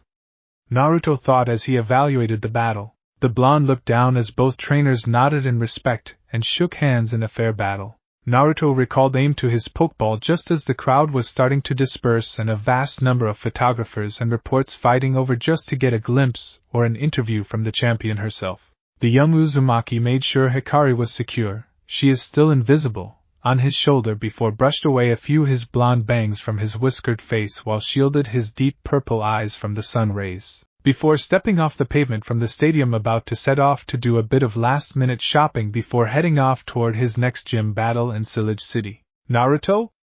An incredulous, girlishly high voice made Naruto pause in his trek to the counter and turn his head. Damn it! Naruto grinded his teeth in aggravation, watching the small group of Sasuke and his two fangirl followers now walking over to him. What were you doing at the lab earlier? We all heard the professor was in the underground basement level of the laboratory having a very important test battle. The emo questioned. My, so many questions, Sasuke, but I don't see it being any of your business. Naruto grinned as Sasuke glared at him. Mighty curious, aren't you, Naruto? Sakura and Ino scolded, while Naruto gave them both an uninterested look. Just a test battle, Naruto gave in loftily, earning an even deeper glare from Sasuke and a look of frustration from Sakura. Have you already separated from the others? The blonde questioned the other teens. Not really. Shikamaru and Chuji should be around here somewhere goofing off. We spent a couple of days with Kiba, Hinata, and Shino while we came to town, but we separated after we left the laboratory. Since Professor Sycamore called us all back for something important information he wanted to discuss with us, Ino explained as Naruto nodded. But we had to see Diantha's specular battle. I wish I could just talk to her for a minute. I could get some fashion tips from her for my next contest. Ino grinned, flicking her long platinum blonde locks. Like she would even want to talk to you, Ino Pig. She would have better things to do, like having an intelligent discussion with a superstar like me. Sakura added her input. Really, why would she want to talk to a flat-chested brat like you? I bet that massive forehead would be a huge distraction during any kind of interview. Ino laughed at Sakura's irritated expression. They would love to take amazing pictures for the upcoming Pokemon top fashion magazines of yours truly. The platinum blonde rebutted. Oh yeah, bet a couple of extra pounds would break the camera if they had to take pictures of your face. The pink-haired teen challenged back in anger. Naruto then noticed both Ino and Sakura had the dark hard teen in a death-like grip on both sides of his arms, like in a vice grip. I bet their hands feel like cold iron wrist shackles in a prison. The young Uzumaki shivered, thinking to himself, feeling a bit sorry for Sasuke. Just a little. Naruto, fight me. Sasuke cut in curtly, stony black eyes now opened and trained directly on annoyed violet ones. Don't you have anything else better to do? I don't have the time right now to battle you, Uchiha. Naruto said, aggravated. I don't care. You. Me now. He demanded, with a twitch in his eye. Naruto knew he wouldn't leave him alone until he has to Pokemon battle with him, so he agreed. Sure, it will be a one-on-one battle, seeing as you only have one Pokemon. You can choose which one of my Pokemon you want to battle. the blonde said calmly. It's not like it would make a difference. Sasuke clenched his teeth in anger. How dare that dope mock him? He would show him. The small group head toward a secluded part of a small woodland path by the stadium. Sakura and Ino stood on the sidelines, whereas Sasuke and Naruto stood in the middle of a green field in the deserted area of the forestry so they would not be bothered. Charmeleon, go! Sasuke threw his pokeball forward, and out of the light came a new face. Well, look who's been working hard. The blonde smirked, seeing the newly evolved fire lizard in its second stage of evolution. Naruto pulled out his Pokédex for a quick look. Charmeleon, flame Pokémon. Charmeleon mercilessly destroys its foes using its sharp claws. If it encounters a strong foe, it turns aggressive. In this excited state, the flame at the tip of its tail flares with a bluish-white color. It lashes about with its tail to knock down its foe. It then tears up the fallen opponent with sharp claws. Abilities: Blaze/Solar Power. This Charmeleon is male and registered to Sasuke Uchiha, so it's mostly a Pokemon with anger management issues, Sect said bored tone, as the crowd saw the fire type had a maniacal glint in its eyes as it slashed its claws in the air and breathed wisps of flames from its mouth. Bring out your Metang, the dark-haired male said smugly. Naruto smirked, shrugging his shoulders, not caring if he was at a type disadvantage as he put away his Pokédex while reached to take out his heavy ball, releasing Chrome from its Pokeball. Going with the type advantage, huh? Sure, whatever you want. Naruto looked at the Steel-type Pokemon. You up for a battle, pal? Chrome nodded eagerly. It had been a long time since he had a good fight outside of the usual team sparring. Charmeleon, use Flamethrower, Sasuke shouted as the flame Pokemon let loose a large stream of fire. Chrome, dodge it, Naruto said as Chrome levitated over to the side, swiftly evading the flames with ease. Now Charmeleon, get in close and use Dragon Claw. The Uchiha shouted as Charmeleon's claws enlarged while glowing green and ran at Chrome. Chrome! Let's meet them head-on with Metal Claw! Naruto called as Metang started to fly towards Charmeleon with its claws glowing bright silver.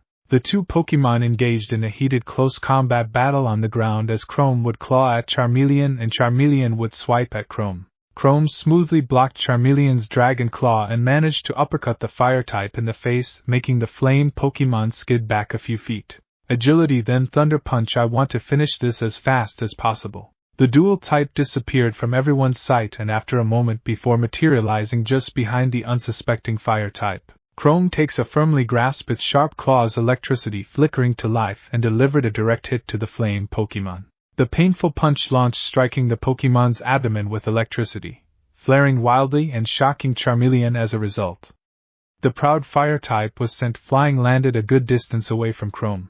Again, Sasuke was stunned, but he regained his stupor while gritting his teeth, noticing Charmeleon had taken a lot of damage from that single attack and was on his last legs. It is really powerful to take a direct hit from Chrome's Thunder Punch and still standing. I'm impressed, Naruto commented while nodding, really meaning his comment and seeing the strong-minded fire type still wanting to fight. Shut up, Charmeleon, use Fire Blast now.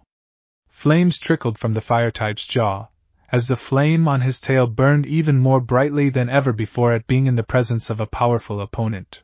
Charmeleon then releases a powerful star-shaped stream of fire from its mouth at the steel type. Impressive, but it's time to finish it. Chrome's Zen Headbutt. Sasuke wasn't even able to give a command to his Pokemon before the steel type came hurtling towards Charmeleon, covered in a blue glowing. Its body became surrounded by a see-through reflective shield. Chrome zoomed into the air, not in the least caring of the scorching flames covering its body as it collided into the flame Pokemon with great force. The power of that move alone was enough to send the fire type hurling towards a tree, where it made a dent. Chrome took slight damage from the recoil and the head-on collision from the fire blast. The steel type flinched, but it went unnoticed by the Uchiha, who was gritting his teeth in anger while looking at his starter Pokemon. See you? Naruto calmly said as he recalled Chrome to its heavy ball, nodding to the steel type for a job well done, and began to leave. You! The Uchiha addressed towards the blonde-haired boy. Naruto and Hikari, she is still invisible on his shoulder, turned, showing their irritated look on both of them. How are you this strong? That is none of your concern, Naruto simply said, and turning away from the group of teens once again. Hey, did I say you can leave, you worthless orphan? Sasuke's ego did not falter, as the Uchiha grabbed the blonde roughly by the shoulder. The Uchiha did not expect for 1 second for Naruto to immediately twist around and grab Sasuke's neck, with red eyes filled with irritation. Black cold eyes met bright crimson. The Uchiha felt the physical strength the blonde had. Naruto could easier crush his windpipe if he wanted to. You just don't get it? Is that why you're trying to pick a fight with me? Or is this about something else entirely? He knows you're weak. Pathetic. Bitter thoughts rise in tempo, pounding again in the Uchiha's head. You want strength? Do you? Naruto bellowed in a near impossible volume. Sasuke nearly pissed his pants, but he wouldn't swallow his pride. Whoa, let's all just calm down. Ino hurriedly intervened swiftly onto the pair. Naruto, let Sasuke go. Sakura demanded, pushing herself between the two as well. I need to get stronger too. There's no way I could have stood a chance how I am right now. The young Uchiha realized at seeing Naruto's power once again. This guy's a special kind of stupid. Sect whispered. Yes. It is impossible that you are so strong. Sasuke cried out, but the Uzumaki's grip got tighter. How worthless. Why are you saying things are impossible? You just decided that to make yourself feel better. Naruto said, which made Sasuke freeze. What?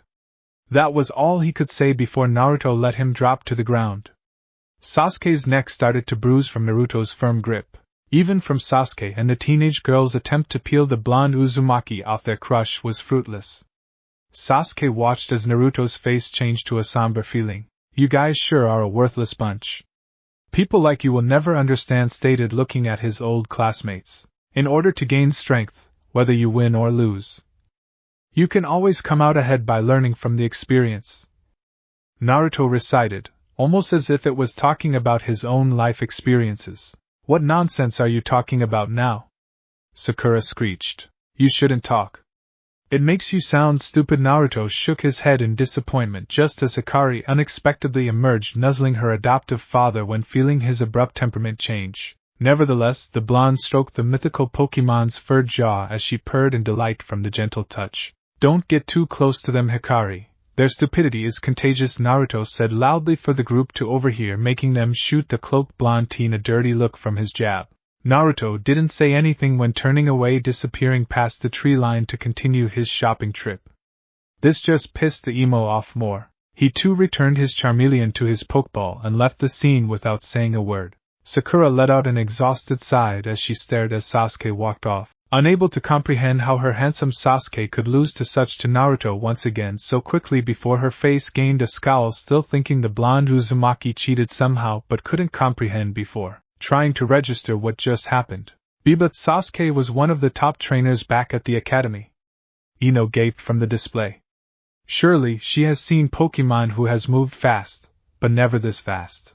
Ino didn't breathe for a full 30 seconds when she analyzed the match, still not trying to comprehend Naruto's small words of wisdom. It has been a few hours from Naruto's abrupt encounter from the group. Okay, I am now fully restocked on all of my gear and items. I won't be making any more stops until I make it to the next town, the blonde pondering to himself while lost in thought until he felt a small squeeze on his shoulder. He looked over, knowing the squeeze came from Hikari. Papa, look! The blonde looked over, spotting a grand menu of deluxe chocolate cakes on display in a window of an extravagant nearby cafe. Can we try some, please? The little fire type pleaded to her adoptive father for the treat. Hikari, you are going to spoil your appetite before dinner if you eat so many sweets now, the blonde said, knowing his adoptive daughter's sweet tooth. I promise to eat my dinner, Papa. I promise, pretty please, with a sherry berry on top, lifting up her huge sapphire eyes pleading. The teen sighed, giving in before walking toward the cafe. Hikari smiled hugely, silently giving off a cute cheer while still invisible. The blonde was about to open the door to the small pastry shop, but accidentally knocked over a dark-skinned girl's package. Before the blonde had the chance to apologize to the said girl, the female started yelling noisily in his face. Hey, why don't you watch where you're going? You made me drop my cake. I'm sorry, I didn't mean to knock over your cake. Please let me pay for your last order, the blonde said with his hands up in surrender. Come on, Kaori, it was an accident. Don't blame someone because of your huge man hands. A bored tone came from behind the female coming out of the store.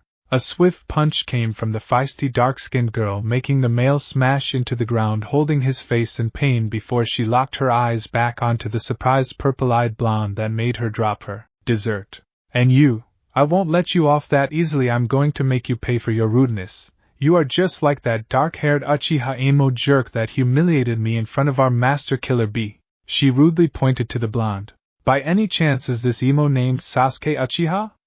Naruto, already knowing who the douche that upset this strange girl was talking about before she even finished her ranting. I bet that team took all his anger out on this loud girl when we separated. That's right, I bet you know that asshat. I bet you both are best friends. This girl couldn't be farther from the truth, the blonde thought to himself, and his companions with him. This female must have psychological issues or incredibly stupid, Mewtwo stated, or both. Sect thought in agreement. The girl named Karui is a dark-skinned kunoichi with long spiky red hair and amber eyes. As noted by the Kumogakure flak jacket with frilly edges, she wears a long, short-sleeved dress with 2 simple yellow earrings, fishnet stockings, thigh-high sneakers with white soles. She is wearing a black bandana around her head. Come on, this is all a big misunderstanding. I will even call Killer Bee himself to apologize. Me and him are actually good friends. The blonde gave the girl a small smile, thinking of the dark-skinned muscular rapper. How do you know Master Killer Bee? He would never associate with a nobody like you. I bet you're lying. The blonde had a feeling this hot-headed girl is the type to act first then think about the consequences later. What I hate more than disrespectful people are liars. The yellow-eyed female brought out a fastball from her back pouch. I am going to teach you a lesson. Let's battle now, she exclaimed. Why does this petty quarrel need to be solved over a battle? The blonde said confusedly. Because I said so, she shouted back. It seems like if I don't comply, this crazy person won't leave me alone. Bad enough she may start following me. Naruto thought about this situation deeper. Fine, but only one-on-one, okay? I have places to be and can't be stuck here all day, Naruto said with a bored tone, leading the way to the closet battlefield, which wasn't too far away from their location. The girl named Kaori started to fume because of Naruto's statement, but followed the blonde to the deserted battlefield with her male companion following as well. Sorry Hikari, just wait a little longer for your treat. This won't take long. Hikari nodded at her father figure while she was still invisible for the time being. When the group of 2 males and female made it to the field, Naruto now just noticed the angry girl's companion that was sucking on a lollipop that now sported a shiny black eye from the fiery girl's punch earlier. The boy named Omo is a young, dark-skinned male with short, spiky, white hair and dark eyes accentuated with eyelashes curving upwards from the corners. He wears a dark outfit consisting of an overlong shirt with a hood, with red bandage hand guards, shin guards, along with a Kumogakure flak jacket and black sneakers. That has got to sting, Naruto thought as he saw the other male eye was completely closed shut from the swelling. So, since we are doing a one-on-one match, are there any other rules we need to put into account? The young blonde asked, curious to what kind of strategy the dark-skinned female will use. I forgot to introduce myself. My name's Naruto. Nice to meet you too. The blonde smirked at the 2 trainers from Kumo. I don't care who you are, so hurry and bring out your weak-ass Pokemon. Naruto wanted to shut this girl up. He had a bright idea to help put this girl in her place, even though he thought this will be a bit overkill. But she needed a reality check and fast. The bored dark-skinned teen then got in the middle of the field and looked at both Kaori and Naruto, asking if they were ready, which they responded in kind, and said, this will be a one-on-one match between Kaori from Kumo and Naruto. There will be no substitutions. If both trainers are prepared, send out your first Pokemon. All right, Zebstrika, take charge of the battle, Kaori shouted as she threw the fastball and it released Zebstrika. Zebstrika landed on its feet, stomping its hooves in a fighting stance. A Zebstrika, huh? The blonde thought out loud, holding up his Pokédex. Zebstrika, Thunderbolt Pokemon. When Zebstrika run at full speed, the sound of thunder reverberates. They have lightning-like movements. When this ill-tempered Pokemon runs wild, it shoots lightning from its mane in all directions. Abilities: Lightning Rod / Sap Sipper. This Zebstrika is male and registered to Kaori of Kumogakure. I am going to win this one. Electric types are the best, Kaori exclaimed. Why do you think that? Naruto asked. Because they only have one weakness. Also in Kumogakure everyone specializes in electric types, especially our village leader and our sensei Master B. Other types or so lame, she huffed, shrugging her shoulders unsympathetically. That should not make you so prejudiced over other types because of your own opinion, the blonde stated. I don't need advice from a stupid loser like you. Electric types are the best over any other types. She shouted back. Let's just get this over with. Are there any other rules? Naruto sighed annoyedly from this crazy girl irritating attitude. You can use any Pokemon you want, I won't even have to use my best against you, she laughed, thinking this battle will be a breeze. You know what, since you're so adamant thinking electric-type Pokemon are so superior to any other Pokemon, why don't I use one of my Pokemon that has a major disadvantage against yours? The blonde grinned innocently before taking out a lure ball from his belt before it enlarged. I choose you, Tessa! Naruto shouted as he threw his lure ball into the air, and in a bright flash, Naruto's huge blue serpent Pokemon appeared on the field in all of her glory. The two foreigners from Kumo let out loud gasps over the size of the Pokemon, while many people nearby had fallen onto their butts from surprise. That is one huge Gyarados, Karui thought as she and her Zebstrika took a step back out of fear before Gyarados looked at her and roared. Both she and her Pokemon started to scoot back from the wind force behind the roar. She had to place her hand in front of her face from the enormous roar, while Naruto patted his hand on the side of Tessa's scaly body, as she stopped roaring before she coiled up around Naruto and lifted him into the air. With an affectionate lick that left Naruto mostly covered in slobber, she started to show her love for her trainer. Ha ha ha, nice to see you two, girl, Naruto said as she let him back down onto his feet, before uncoiling and getting onto the battlefield with determination in her stare. Zebstrika flinched back at the appearance of the powerful and huge Pokemon. The dark-skinned girl was sweating bullets. Everyone knows it takes a very skilled trainer to tame and train a Gyarados. Those sea monsters just don't obey anyone without a tough trainer to keep them in check because of their outrageous temper. It seems like the overgrown sea snake was completely submissive to this blonde kid. It made her even angrier. I won't lose to you, Blondie, Karui called out in anger. Begin! Omoy stood in the middle of the area calling the match for the match to start. Zebstrika used Thunderbolt Quick.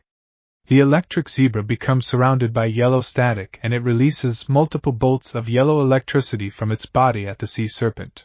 Dodge and use Aqua Tail, Naruto coolly called out. Tess roared furiously, slipping past the electric sparks and heading straight for the Thunderbolt Pokemon. Her tail was encased in a swirling ribbing of water, and she twisted to slam her large tail down on the electric zebra, like a bug swatter on a fly. Zebstrika was flattened, and for good measure, Tessa did it twice more. This match was so one-sided I wouldn't even call this an official battle, Omoy thought when he saw Karui completely collapsed onto her knees when she returns her Zebstrika to its Pokeball. Karui reddened further but huffed, and turned away cursing and refused to cross the field to meet Naruto in the middle for a handshake. Naruto frowned, lowering his hand. You're a sore loser, huh? I shouldn't have been beaten by some snot-nosed punk like you. Karui snapped, clutching the capsule to her chest as Naruto shrugged his shoulders uncaringly. We should be heading back soon, unless our master Killer Bee ran into some powerful trainers who he underestimated, and all his Pokemon were defeated, causing a huge crisis. Naruto deadpanned, hearing the crazy paranoid theory from Oma. I'm serious, that was a good battle. I hope to battle you again someday. Naruto smiled over to the fuming redhead, trying to be polite. I don't need your pity, she said, stomping away in a bad mood from the field with her male companion following behind, while shooting a small wave back to the Uzumaki as a quick goodbye. Naruto snickered and looked at a confused Hikari as they left the unexpected encounter without noticing the presence of someone following the pair. The pair arrived at a small cafe called Café Soleil.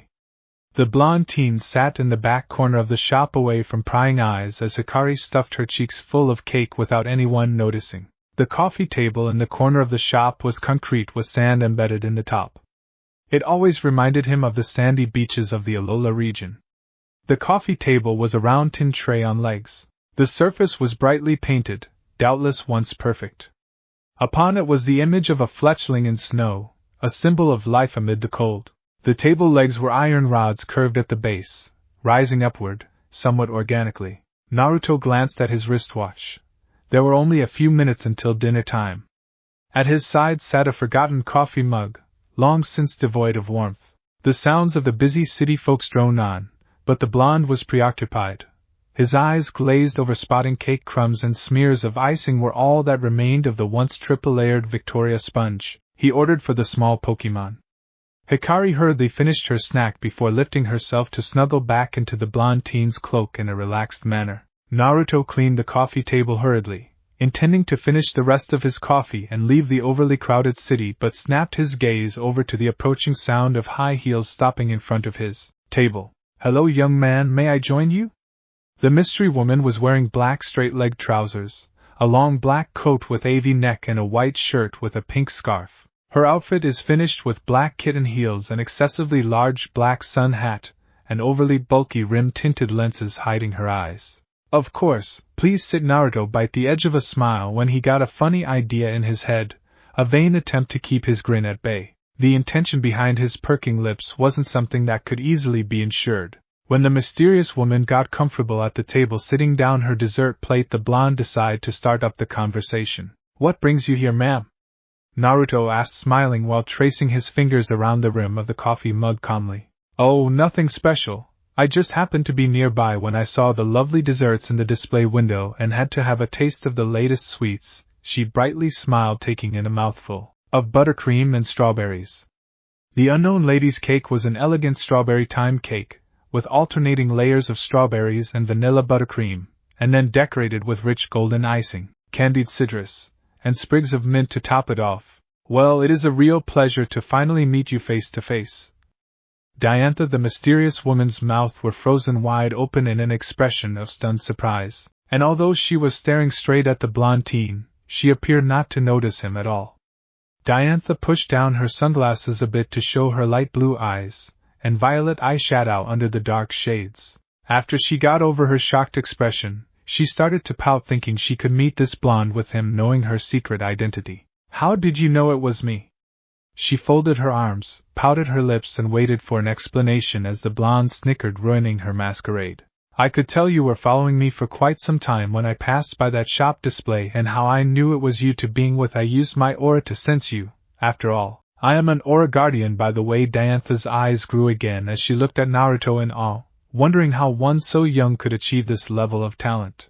Diantha looked over to the secretive blonde across the coffee table, her brows creased and face tense. When Naruto lightly sips, his already cold coffee in hand, he asks, "So what's up? Why does the champion want to meet with me?" His tone casual and light. Diantha scowls at her now empty cake plate. "I have been informed that you, Naruto Uzumaki, have strong links to the official Pokemon League's union, so I wanted to speak to you about an important issue." Her serious tone gotten the blonde's undivided attention. "I have spoken with the Onistar City Gym leader Olympia about the threat that Kalos was to face in the future. During my visit, Olympia showed me a vision of Kalos' fate and future." Naruto takes another sip and then continues, serious-faced. "I see. Well, what does this threat entail exactly?" Diantha's face crumples again. "I don't know, but I do know that it does involve Zygarde." "Zygarde, the order Pokemon?" the blonde questioned in surprise. Diantha's face straightened. "Yes, do you know about it?" For a fraction of a second, the corners of Naruto's mouth twitch upwards, until his conscious mind asserts control again. "Not really. All I have read in books is that its species monitors the ecosystem and it forms from core cells. But that's all I know about it." Naruto's face is serious from his eyes to his mouth. "No pleasure at all, not even masked." "Okay, as long as you are notified of this, you can assist the League Union by keeping a lookout," Diantha says. "We'll finish this discussion some other time. I have another reason for seeking you out too." Naruto, gaining the blonde's attention once again. "Naruto, if you're free tomorrow, can have a battle of our own," she said with a cheery smile. "With me?" Naruto asked. "Absolutely. When I watched both of your battles, I knew right away you were quite the tactician, using a mixture of offense and status. A talented trainer like yourself is a rare find, a young individual collaborating with a handful of Chief League officials. One must never give up an opportunity like this." "A good battle will help show me," Diantha said. Naruto stood frozen in astonishment. The Kalos champion wants to battle him. By one would be considered an honor amongst many trainers. "All right, Diantha, I'll battle you," Naruto said, nodding his head ready. "Fantastic, tomorrow." Then she smiled in delight. "Wait, where are we going to have this battle? I know bringing in a crowd is a bother for you, considering you are a famous actress and a champion for that matter." Naruto asked as he glanced over at Diantha, spotting her fighting a smile. Don't worry about the minor preparations to mean mischief lurking in her light blue eyes. The early morning sun was already well risen, and the spring grass shone like it had its gentle glow from within. If you don't hurry up, you are going to be late, Nova/Mewtwo stated off-handedly, leaning against the wall, crossing his arms as he waited for the blonde to finish his morning exercise. I'm almost done. 97, 98, 99, and 100. The grin brightly showing off his bright smile as he looked down at the powerful psychic type from an upside-down view while he stuck to the ceiling. Naruto pushed off the ceiling, bringing his knees to his chest, easily into an acrobatic backflip as he landed, perfect landing in front of Nova with barely a sound. Sorry about the holdup. You're right though, we need to get going. The blonde gently wiped off the extra sweat from the top of his brow. Here you go, Papa. Hikari/Victini smiled, floating over with a fresh towel for the blonde. Thanks, Hikari. The blonde smiled, rubbing off the excess sweat before changing quickly out of his workout clothes. Naruto was wearing black shorts and a burnt orange tank top, which showed his impressive developing arms and showed an outline of a six-pack forming. Nova returned himself to his master ball before the blonde teen finished packing up his gear and necessities before rushing out the room, while Hikari hurriedly turned invisible while grabbing onto the teen as the pair hurried out. The air felt cool, combined with moisture Naruto always felt when he yawned while stretching. Though it was late enough for bright light, it was early enough for the streets to be almost deserted perfection. Naruto slept at the Luminous City Pokemon Center, and they got up early around 8 a.m. to get ready and eat a quick breakfast with Hikari. The blonde arrived at 8:45 a.m. at the same cafe he met Diantha yesterday. Naruto looked around, spotting early morning businesses and other restaurants had just started to open up and get busy. People were off to work, kids were off to school or busy playing. The blonde couldn't spot Diantha anywhere. Where is she? Hikari questioned. I guess she's not here yet, Naruto said, leaning against the wall in a relaxed manner. Right when the blonde was about to check his wristwatch, he felt someone behind him. He was about to counterattack but then felt the person was no threat from their aura. A black glove have pulled the blonde into the dark alleyway away from bystanders on the street. Diantha looked dismayed, like she was running for her life, and looking over her shoulder like someone was hot on her tail. She was wearing black straight-leg trousers, a long black coat with a V-neck and a white shirt with a pink scarf like yesterday's disguise. What's wrong, Diantha? You're acting like a pack of houndom were after you. Naruto asked as Diantha seemed kind of nervous as she laughed nervously, trying to change the subject. What? No. It's nothing, Chuckles. She said. Naruto was not convinced in the slightest, but he had let the matter go for now. Alright, are you ready? Yeah, I am, but where are we going to battle? The teen questioned. Diantha smiled while bringing out a single Pokeball, releasing her Gardevoir. Gardevoir, if you please. Gardevoir placed her hands on both trainers' shoulders as she teleported them away in a flash. Naruto looked around to where exactly they were teleported to. There was no trace of civilization in this wilderness apart from a worn-out path that snaked through the blanket of grass. Feeling my lungs bursting with fresh air, I observed the sunlight cascading down a gap of clouds into an azure blue lake. Around it, the vegetation was lush with dew and resembled an ocean waving in the breeze.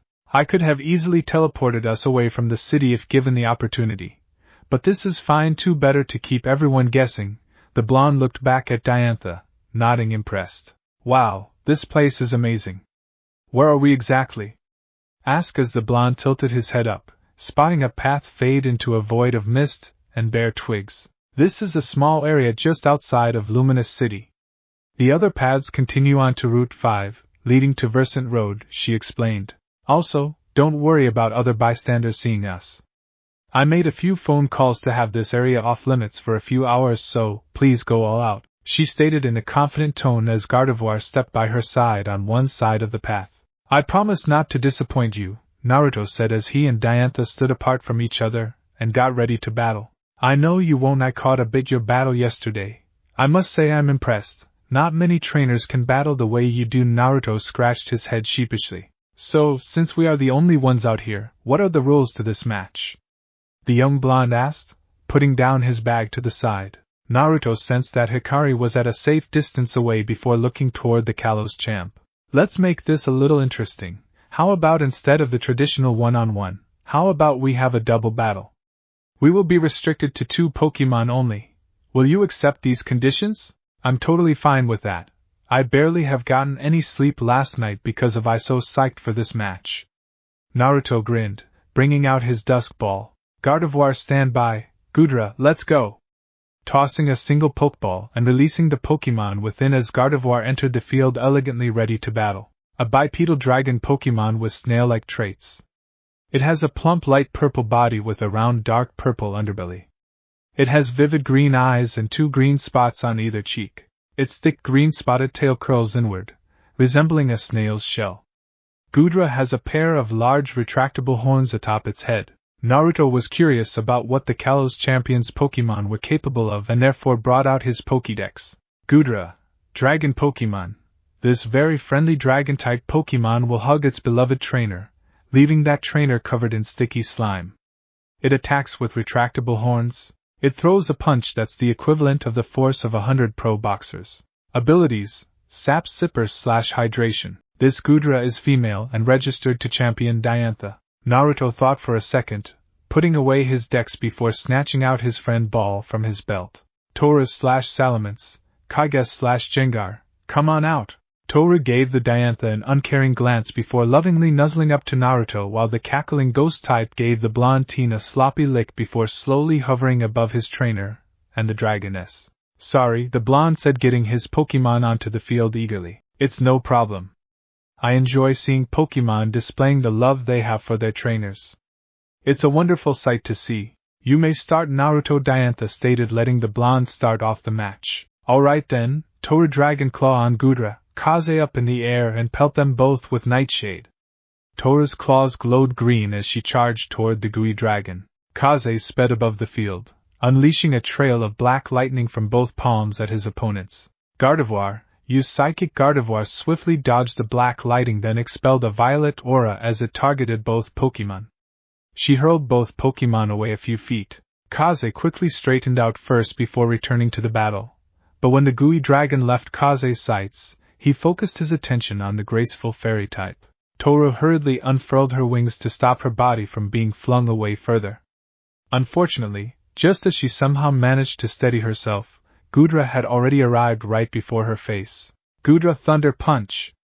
Gudra engulfed both fists in a raging storm of electricity, and made a mad dash towards the already flung dragoness. Toru, when Gudra gets close, use Iron Tail. Toru nodded, already charging up her tail while hiding the light glow. Wait for it, wait for it. Now! Her tail was encased in a silvery glow, and she twisted to slam her large tail down on the dragon Pokémon's head, making her slam towards the ground. Dust covered the entire field for a bit. Naruto took the dust cloud as a cover so he could now focus on the hovering ghost. Kaze used Shadow Punch. Engulfing its hands in a black aura, the ghost Pokémon thrust forward, sending a pair of large shadow-hazed fists at his opponent. Gardevoir Dazzling Gleam. Gardevoir body becomes surrounded in a rainbow-colored shine. The shine got brighter, striking Kaze before he even got close enough, knocking the ghostly clefable shadow back. The debris then cleared. Both trainers spotted the dragons still facing each other. Toru used Fire Blast. Kaze, get close with Shadow Sneak, then stop Gardevoir with Sludge Bomb. Gudra counter with Flamethrower. Diantha shouted. Gudra shouted as she let loose a powerful stream of fire towards the sludge bomb while also making Toru cancel her attack to dodge the hot flames. Kaze, counter that flamethrower with Shadow Ball.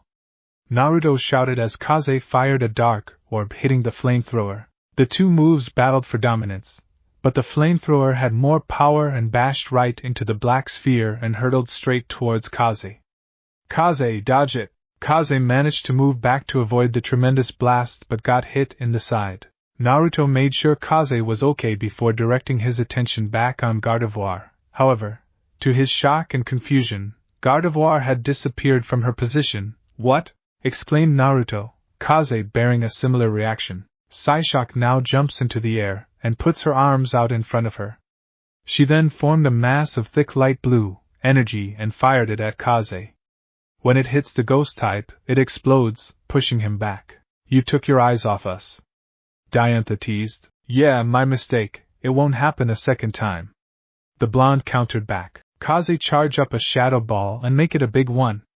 The ghost cupped both hands together. An orb of dark energy began to generate at a rather slow rate. Gardevoir thunderbolt to stop him.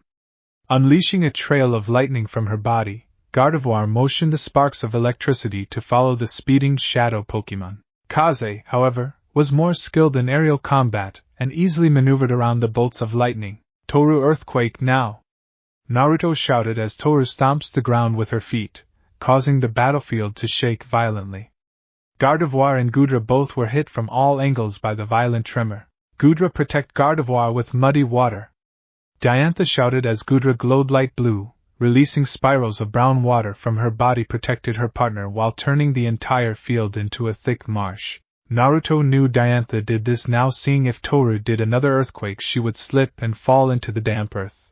I see Diantha very well deserves that champion title. Well, two can play that game. Naruto thought before making his next move. Toru, hyper voice. Toru opens her mouth while hovering above the pair, then releases a sizable bright sound wave hitting both of Diantha's Pokémon. Both Pokémon hands clasped over our ears tight, trying to block out the shrieking sound waves while causing damage. Now separate them with Dragon Tail. Toru's tail becomes covered in a green, scale-patterned aura, which kicked up a wall of graves separating the fairy and gooey dragon. Gardevoir Moonblast, Diantha said, waving away the thick blanket of dust. Gardevoir formed an orb of pink energy in front of its hands and fired it at the shiny dragon. Toru, quickly in the air! Naruto shouted as Toru flew into the air, trying to avoid the orb of pink energy, but the attack was too close to dodge it. Knock it back with Steel Wing! The dragon's wings gleaming a metallic silver as she swung firmly, knocking back the powerful fairy-type move midair. The attack backfired, hitting the grounded pair, knocking them away. You left yourself wide open. Kaze hit her hard with Shadow Ball. Bursting from the shadows of the unwary fairy, the shadow Pokémon hurled the huge orb of black energy at Gardevoir's backside. The force of the impact caused the embraced Pokémon to stumble back. Gardevoir slid back into position with a pounding headache and a look that promised pain. Gudra used Dragon Pulse, Gardevoir's Shadow Ball, Diantha said as Gudra fires a bright dragon-shaped beam of energy from its mouth through the air and was heading straight towards Toru. Kaze, show her your own Shadow Ball, Naruto said as both Pokémon began to charge up their shadow attacks. Kaze proved to be faster, but Gardevoir had begun her assault before Kaze, so they both launched their shadowy orbs at the same time. Toru, use Hydro Pump! Naruto shouted as Toru fired the stream of water. It launched at Gudra. The Dragon Pulse bashed right into it, making both attacks conceal out. Kaze used Shadow Sneak and hit her hard with Sucker Punch. Submerged himself into the shadows of the unguarded fairy and struck with a violet fog-coated fist, sending it flying back a few feet before it regained composure. Gardevoir used Psychic on Jengar. Kaze used Disable. Naruto yelled when he realized that Diantha was distracted, and Kaze glowed before in a flash the move Psychic was sealed away so that Gardevoir wouldn't be able to use that super effective move for a while. Diantha was again impressed from the blonde's quick thinking. Kaze Sludge Bomb. Toru Zen Headbutt. Kaze fires multiple globs of dark brown sludge from its body at the embraced Pokémon, while Toru sped through the air from the other side preparing to Sky Bomb the Psychic/Fairy type. Gardevoir, quickly use Protect! Diantha shouted, and a green energy shield appeared around the slightly injured Pokémon, just as Toru slammed into the shield with a large thud, before stumbling back and shaking her head with a wince. Naruto winced as well because Toru had just run headfirst into a wall. Use Shadow Ball! Diantha yelled as Gardevoir dropped the barrier and held up a ball of shadows in her hands. Naruto grit his teeth, before he saw that Toru had recovered from the head trauma and was ready to fight. Gudra use Ice Beam. Gudra fires multiple light blue cold beams at the flying dragon. Toru, quick in the air! Naruto shouted as Toru flew into the air to avoid the cold beam before it made contact. Kaze used Toxic on Gudra, Naruto said, just as Gudra started to stir before Kaze shot a glob of poison liquid that struck its aim true and knocked Gudra back. Diantha knew Gudra was in trouble from being poisoned. I am impressed by your battle tactics, Naruto. Now, let's see you handle this. Let's go, Gardevoir, now Mega Evolve!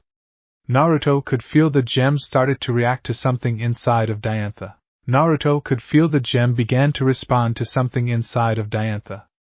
The Kalos champ touched the keystone around her neck, which released waves of yellow energy. The yellow energy waves collided, combined, and then moved into Gardevoir stone. Gardevoir then exploded in a burst of purple energy, as its body began to evolve. Gardevoir turns almost entirely white, only its hair remains green. Its gown becomes more prolonged and broader, resembling a bridal gown. The forearms are slightly thicker with a pointed extension above the elbow. Its facial spikes are more significant, and now curl upwards. There are currently 2 horns in the center of its chest, extending to either side, now into Mega Gardevoir. Yes, now to show you the power. Gardevoir, Shadow Ball. Kakashi shouted as Gardevoir fired a dark shadowy sphere that was at least twice as powerful as the original one. It fired through the air and was heading straight towards Kaze. Kaze, use Energy Ball. Naruto shouted as Kaze fired the green orb. It launched at Gardevoir, but the shadow ball bashed right into it while advancing towards Kaze, hitting him, whereas knocking him back a few feet.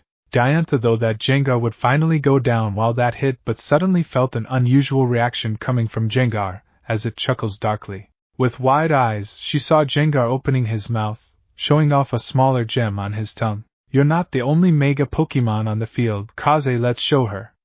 Naruto said as he moved his wrist up to show he Mega Ring he possessed as well with a black/purple gem on it. Then, let's begin. Keystone, hear my call and feel the bond between my Pokemon and me. Beyond evolution, Mega Evolve, Naruto shouted as he touched his glowing keystone on his wrist, which released waves of yellow energy. The stone in Kaze's mouth glowed as it released waves of blue energy.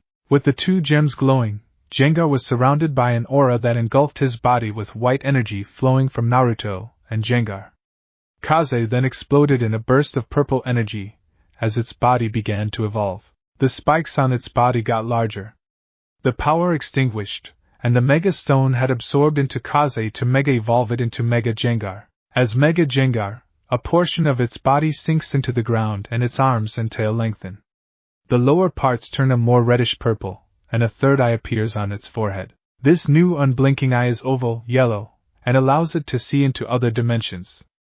The spikes on Mega Jengar's back are more numerous and pointed, and additional spikes appear on its hands and tail. Its ears are now considerably longer, and tilt backward. I see you had an ace up your sleeve as well. Let's see which bond is stronger, she stated. Gardevoir, use Icy Wind. Kaze, Will-O-Wisp. Kaze advanced, pelting his target with small wisp-like fireballs. Both attacks cancelled each other out, but some of the flames from Will-O-Wisp had contact burning the fairy type, but the same was happening to Kaze. One of its arms was starting to freeze up. Naruto noticed the ghost types slowing down from freeze. Now, strike with Shadow Ball.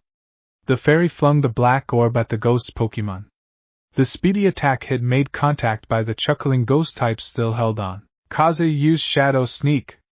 Diving into his own shadow to avoid further assault, Kaze then extended his untouchable body towards his struggling opponent. Kaze was having difficulties moving because of the freezing effects. Naruto already took notice of Kaze slowing down. Kaze, you have to relax. If you keep struggling, the effects will only extend. Taking his trainer's advice, Kaze gritted his teeth as the freezing effect was slowing down his speed. Now quickly, strike below with Sucker Punch and finish him with Dark Pulse, declared Naruto. Popping up from Gardevoir's shadow, the ghosts pulled back violet-coated fist, slammed a dark-covered fist into the fairy type, creating a distance between the two before opening his grinning mouth and unleashing a tangled circular wave of mysterious power. The impact erupted a dust cloud that blocked the results from both trainers. Toru, use Steel Wing! Naruto shouted as Toru flew ahead head first, her wings gleaming a metallic silver as the gooey dragon ducked under the metallic wings as it missed. Gudra grabbed hold of Toru's by the wings. Gudra, use Ice Punch! Revving back a freezing-coated fist, ice expelled from her fists as she prepared to strike her opponent. Oh no, you don't, Toru used Stone Edge. This, however, wasn't enough to stop the barrage of glowing rocks and was promptly knocked Gudra onto her back. That was followed by a powerful slam towards the ground, inflicting massive damage towards the slimy dragon. The blonde teen looked back, seeing Takaze out of breath, then that he felt a small drop in temperature and failed to notice the extending shadow due to the vast quantities of dust particles still in the air. Fire punch with quick precision and speed, Gardevoir burst from her position, the psychic landing a fist coated in fire at Kaze exposed midsection. Kaze, on the other hand, possessed little to no time to dodge the clean blow, leaving an unconscious ghost Pokemon in its wake. Kaze reverted to its standard form while Gardevoir got out of the rubble, dusting off her white dress. You did amazing, buddy. I couldn't have asked for better. You deserve a nice long rest. Naruto then returned Kaze to his dusk ball. I didn't know your Gardevoir can use Shadow Sneak too? I don't reveal at my cards even during official matches. You have to study up on your challenger before jumping headfirst into the unknown, she lectured. I'll keep that in mind. Toru, use Fire Blast. Naruto shouted. Gudra, Hyper Beam. Diantha said as the two launched their respective attacks. The two beams clashed, causing an explosion. Gudra, Giga Impact. Gudra's body becomes surrounded by a white aura, as she slams into Toru, bashing her hard into the ground. Toru used Dragon Dance / Gardevoir Calm Mind. Naruto shouted at the same time as Toru's body becomes surrounded in a red and dark pink aura, and Gardevoir eyes and its body glowed brightly, raising its special attack power. Now Toru, finish this up by using Draco Meteor. The blonde shouted as Toru fired a giant orange orb high into the sky. It then broke up apart into dozens of falling meteors of dragon energy that hit the ground. We're not giving up yet. Gudra, use Hyper Beam once more. Blast all those meteors away. Diantha shouted as Gudra fires a dark purple and black beam of energy from its mouth towards all the meteors, knocking them all down. Toru swiftly dodges the rays of light without any trouble. Gardevoir Shadow Ball chucking the black orb at Toru, and without flinching, the dragon Pokemon took the attack head-on. Even when it exploded in her face, she flew right through the explosion towards both Pokemon without fear. Now use Earthquake. Naruto shouted with a light sheen of sweat from the excitement. Eyes widening, Diantha ordered both Gudra and Gardevoir dodge quickly. Unfortunately, the speed of the Speed Toru was going outmatched both their current speed, which resulted in them both being caught in the blast radius. Like a meteor crashing into Earth, a huge crater caved in on the ground. The impact struck the ground with a mighty explosion, nearly knocked down both trainers. Toru flew through the air and regaining her composure. Gudra then fell onto her back, not moments later when the dust settled, leaving the Kalos champion awestruck. Excellent work, Gudra. Return. Diantha recalled Gudra to her Pokeball. Toru and Gardevoir shared a hardened stare as they awaited their trainer's orders. Naruto grinned as Diantha had an amused smile. Both could feel the adrenaline pumping through their veins as their battle raged on, and as much as they've enjoyed it, it would have to end at some point. Toru, use Fire Blast. Naruto shouted. Gardevoir, Hyper Beam, Diantha said as the two launched their respective attacks. The two beams clashed, causing a massive explosion. Naruto and Diantha shielded their eyes from the dust before hearing the sound of an incoming helicopter. There was a helicopter hovering nearby. Why is it here? It was a red and yellow color, a light, single-engine aircraft with a figure in dark glasses and helmet hunched over the controls. It swung around over the pair, its blades beating the air. The blonde failed to notice Diantha nervously trying to hide. The helicopter was enveloped in a cloud of sandy dust. The blades that beat the air had much the same effect as a small tornado on the loose ground cover. As it came to lower, Naruto closing his eyes until he heard the slowing of the blades. A slim woman with glasses wearing a business suit dyed shade of bleak gray hopping out of the chopper with a sharp glare. Walking over to the pair on the destroyed battlefield on a mission, Naruto noticed Diantha starting to fidget nervously. Diantha, I hope you have a good explanation of missing this Pokestyles morning's photo shoot, the woman said in an overly cheery voice. Diantha deeply bowed, clasping her hands together apologizing. I'm sorry, I made plans all ready for the day. I knew you wouldn't let me go today if I told you. The Kalos champion pouted but stood quietly while the slender female repeatedly scolded her about rescheduling appointments and make it up to the waiting magazine crew. The young teen now knew why Diantha was terrified earlier. That lady can probably scare a Druddigan, the blonde thought to himself. Sorry, Naruto, This is my agent/manager Kathy Lee, she books my chaotic schedule. Diantha clarified. More like keeping you on your toes. We have to get going, Diantha, if we are going to keep things on schedule about your new movie debut. Kathy Lee said, looking at her wristwatch. You're right. Diantha agreed as Gardevoir reverted to her previous form just as she returned to her Pokeball. Wait, what about our battle? The blonde whined. I'm sorry about this. Maybe to make it up, you could be a co-star in my upcoming movie. What do you think, Kathy Lee? Do we have room? The lean woman thought it over as Naruto's mouth opened in surprise. I think we can squeeze you in somewhere on set. Here my card. We will call you back at a later time, Kathy Lee said, shrugging her shoulders before shoving a card in the blonde's hand before turning toward the plane with Diantha following her before waving bye to the teen as they flew back to Luminous City. Well, that was anticlimactic, Nova/Mewtwo stated. While Papa, you're going to be on TV. Hikari reemerged cheering in excitement. What? No way, I can't act to save my life. Naruto panicked thinking about being on television but soon shook the matter off thinking Diantha and her manager would forget the whole ordeal and get someone else, more experienced. Well, we've spent long enough here, how about we hit the road, guys? Everyone in the blonde's party seemed to agree with this as Hikari flew around eagerly. Naruto pulled up his dark hood shielding his brilliantly colored eyes and blonde locks before his body was engulfed in a shimmering blue outline of psychic energy. Naruto hovered above the ground for a moment, gaining a bit of altitude just as Hikari flew up to nuzzle herself comfortably inside the blonde's tattered cloak before he vanished without a single trace. The last rays of the late afternoon sun fell slanting through the third Hokage's window up in his office, like looking down at the happy village of Konohagakure no Sato. Hiruzen Sarutobi had tan-skinned with dark gray, spiked hair, adding a small goatee, and he has the wrinkles and liver spots of old age. He's wearing the official uniform hat and haori with a red, full-length kimono that is tied using a white sash. Hiruzen Sarutobi could see the trees and the many busy people going on about their day, Sarutobi having been a successful trainer in his youth. However, he states that he stopped battling after beating the previous Hokage and conquered the Kanto League until he got older, then settled down and retired as the Hokage of his home village, becoming interested in Pokemon research. Sarutobi still affiliates with the Pokemon League in the Kanto region as an advisor from time to time. Most of the professor's Pokemon are resting at the huge ranch at his compound. His turn chuckling spotted his starter Pokemon Menma, his Infernape, taking a nap in the plush sofa in the counter of the room. The bipedal, primate-like Pokemon that is primarily reddish-brown with sections of white fur on its chest, head, and lower legs. Several gold markings adorn its body, swirled, circular ones on its knees and shoulders, flame-shaped ones on the back of its hands.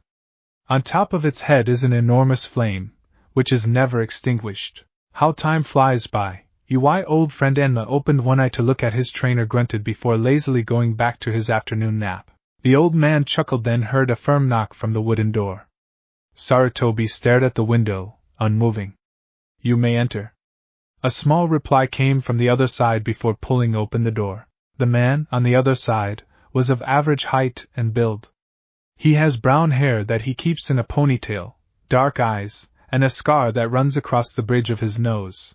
Hokage-sama, here is the report of the new students joining the academy, the scarred man said, walking up to his leader's desk while arranging the files orderly. Thank you, Iruka, the professor said, looking over the thick folders, not noticing a small youth with a white helmet and long blue scarf approached the door and quietly cracked it open enough to see Iruka and the Hokage talking to each other. The said youth held a pokeball in one of his hands. I'll get him for sure, the youth said, grasping his pokeball. The boy rushed through, running straight for his target. Don't take me lightly today, old man, Konohamaru challenged as he hurled a pokeball from his belt. In a flash came out a bipedal Pokemon resembling a chimpanzee. Its fur is primarily a shade of orange, though its face, outer ears, underbelly, hands, and feet are light yellow. Enra, use Scratch now! The orange chimp hurried forward, but out of nowhere, the tiny chimp was scooped up in the air at a speed its eyes failed to see. The next thing, Konohamaru knew he was also being held firmly by a thick furry arm a foot off the ground. Right on time, thank you, Menma, the large Infernape just nodded. Konohamaru cringed from being caught yet again by his grandfather's ace partner. Ah, Menma, put me down now. You can't do this to me. Konohamaru whined while in the air. I'm the Hokage's grandson. Chimchar also squired in the large evolution's strong grip. Konohamaru, you should know better in barging in the Hokage's office. Show some respect. Irika lectured/scolded. Honorable grandson. The young boy's tutor called out as he entered into the Hokage's office to see what was transpiring. Hokage-sama, I'll make sure to watch the honorable grandson better in the future, said a man having dark hair and brown eyes with his trademark sunglasses, bowing lowly, his face almost touching the floor. It's alright, Ebisu. This happens at least 4 times a week, Hiruzen stated, blowing smoke from his pipe. Konohamaru was at it again, hoping to catch either me by surprise. Menma released both Konohamaru and Chimchar as the young boy pouted in failing his sneak attack. You have a long way to go before you can face your grandfather, honorable grandson, but with my tutelage, you will be on your way to be a Pokemon champion. Ebisu bragged, mostly about himself. Konohamaru, why don't you go outside and play with your friends? Sarutobi offered while Konohamaru looked away from his grandfather with a frown, while his Chimchar also looking away uninterested, giving the older man no retort. When the boy didn't respond, Menma punched Konohamaru's helmet, and the fire chimp's head hard enough to knock both onto the ground face first. Ow! Konohamaru and the young fire chimp whined after feeling their faces hitting the ground again. Honorable grandson, Ebisu called out as he hurried over to the youth. Hiruzen watched the scene briefly, chuckling, seeing his starter disciplining the children. Ebisu went over to Hiruzen and apologized. My apologies once again, Hokage-sama. I should have been more alert in keeping Konohamaru in line. Trying to kiss ass. You ought to be more concerned by the fact that my grandson is no longer in your sight again, Hiruzen pointed out as both turned to see that Konohamaru was no longer in the office. He was no longer present in the building. Now where did he run off to? Ebisu shrieked, running out of the building to follow the wild child. When the pair left, Satobi's secretary came in with more paperwork. Here is the report of the new graduates that just gotten their starter Pokemon, and Pokédexes from Professor Sycamore. Excellent, thank you, Yumi. The Hokage's secretary walked swiftly, then bowed to the 2 men before leaving to go back to her workstation. That's good news. Should we call the Professor Sycamore and make another appointment for the next batch of graduates coming through, Hokage-sama? Irika questioned. Sarutobi never got a chance to answer when he stopped shuffling through the files, spotted the photo ID of a young blonde teen. I can't believe it. The older man almost dropped all the files onto the floor in shock. What's wrong, Hokage-sama? Irika asked, coming around to look at what made the Hokage so speechless. Then words left him as well. Irika stared into those deep purple eyes as his hands are folded around the vanilla envelope, drawing the picture closer to get a better look. He could feel his body shake, crying for the missed time they will never make back, crying to release the tension of these 6 long years. Sarutobi remembers those cerulean orbs burning with anger as the blonde poured his heart out to him, demanding to know why he didn't have any parents, and no loved or cared about him a few nights before his disappearance. The older man sat there, dominated by a profound sadness, fatigue engraved on his worn face. Sarutobi felt so guilty about not telling the blonde the truth he so desperately searched for. He searched his mind for something reasonable to say to the boy to comfort him, but just couldn't. Irika scanned the crowded market district. He suddenly realized he could see no sign of him. He started to move amongst the crowded streets, his eyes darting more wildly with each passing second, noticing any child with a glint of orange, hoping it was his orange t-shirt. Then he began to call his name, getting ever louder, until many heads were turned in his direction. He had their attention. He might as well use it. Has anyone seen a 7-year-old boy in an orange shirt? He yelled, her voice almost cracking. He's about this high, he said, gesturing with his hand. The sea of blank faces stared back at him. Naruto! Irika cried out as he pushes his way out of the doors and into the orange-saturated landscape. He ran through the list of places it could be in his mind, checking off the ones he had already, searching for some blonde hair. When I find that brat, he's going to get a scolding of the century, making me look for him. And I can't believe he would skip class a whole week. Sure, Naruto usually has done some pretty nasty pranks towards some of his classmates, but those were often the ones who berated Naruto's abilities in battle. Also, everyone knew Naruto wasn't a strong battler. Half the time, he would call out the wrong command or freeze up.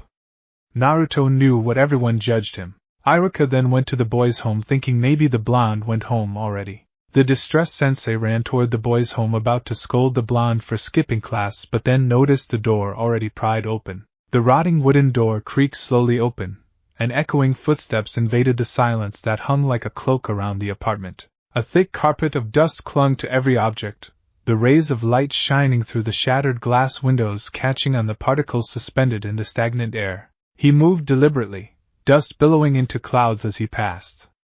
Iruka continued to walk through the uninhibited apartment, kicking up more dust until it was difficult to see through the billions of particles that now swirled in the air. While empty ramen cups lay on a coffee table thickly encrusted with dried-up mold, dust-covered mirrors, smell of mildew, stale air thick with dust, shafts of light bursting through gaps in the boarded-up window, sun streaming through the holes in the heavy velvet curtains, absolute silence, not even the hum of the refrigerator. The apartment-only occupants weaved their webs between the few spinneracks hanging down, and from the ceiling to the wall, old cobwebs billowed in the draft. "You're probably wondering where the boy is, right, Iruka-san?" a voice asked. Iruka swiveled around, locking eyes with the professor himself standing the middle doorway. "Hokage-sama? Oh, why, yeah.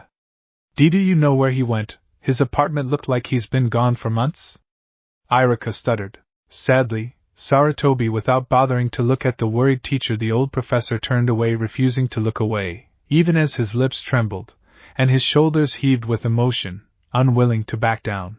A lone tear traced down his cheek, and just like that, the floodgates opened as he took a deep breath and replied with the inevitable. "Naruto has made his choice to leave the village, and I don't know when he left, but he has left a note in his absence," the old professor stated, lifting up the wet, tattered piece of paper. Almost immediately, Iruka's eyes widened in shock and tried to say something as he rushed over, snatching the note from the Hokage, anxiously reading the note. "To anybody that cares, when I look around, everyone keeps going like I'm not even there. People just kept looking at me and whispering as I walked down the road. Why did this always happen? What had I ever done to them? It was like I am invisible. I hate the glares and the whispers. But I hated being ignored worst of all. I almost wish they shout at me or something. Anything. I am here after all, wasn't I? I feel like I'm always by himself. I am just wondering, like a small, unnoticed ghost. I am sorry I didn't tell you the mean lady from the orphanage kicked me out a long time ago. I just told you I kept getting lost. The reason I usually don't show up to classes because I don't have enough money to buy shoes or clothes for myself.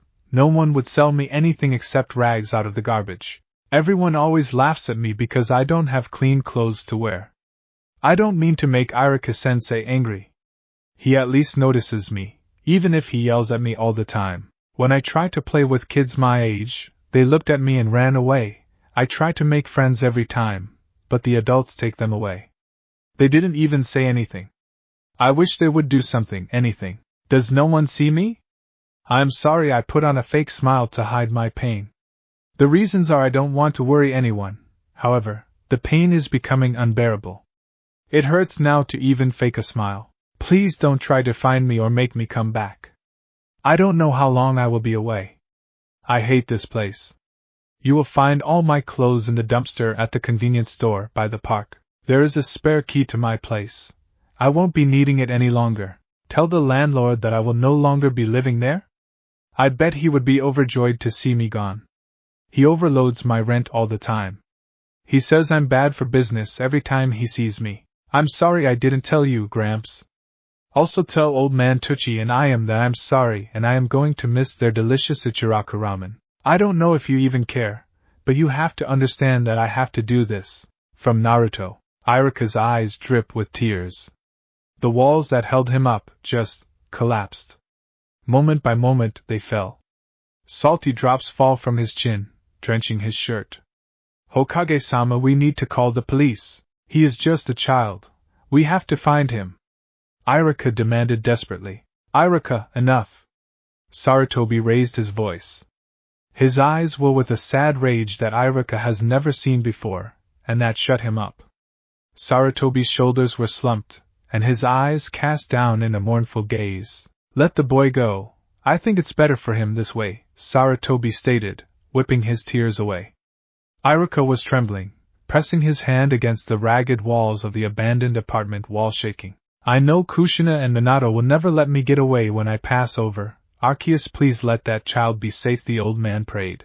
I had no idea life was that hard for you. I sorry, Naruto, the crestfallen sensei, and Hokage mourned for the runaway sky is consumed in numerous shades of gray and white and black. It looks like the sun has given up on trying to break through this iron curtain of clouds as a storm was brewing over the horizon. Iruka thought back to the blonde that wants to be heard and gain attention from those around him. Most of all, however, he wants a friend. Sadly, many of the students do not like that, and usually proceed to beat him down or shower insults at the child due to his test grades and battling. Iruka clenched his teeth when the image of Naruto's fake smile appeared in his head, but with it, a depressed Naruto in tears. Both adults scanned through each file, learning all they could from each report taken in the past 6 years. Sarutobi observed Naruto's trainer ID photo once more, mesmerized in his similar facial features to his parents. He looks just like you, Minato, Sarutobi thought to himself with a small smile. Is there anything else? Asked Iruka, still looking for more information like his Pokemon team or previous locations he visited. I afraid not, especially if the trainer doesn't want that specific information out in the public eye, the old professor stated, shaking his head regretfully. Sarutobi sat back in his leather armchair near the sunny window, smoked his pipe. I wish there was a way we could just see how he was doing, just to check up on him. I think I have the perfect person for the job. He should be around. Sarutobi grabbed his office phone to make a few calls. Yes, Yumi, get me connected to Jiraiya and tell him it's urgent.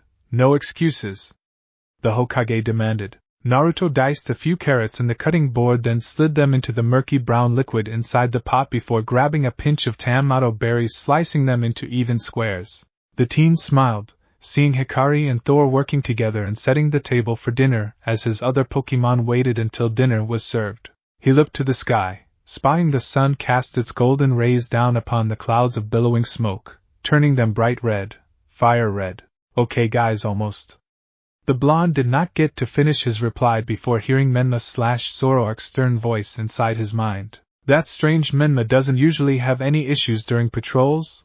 The blonde thought, confused.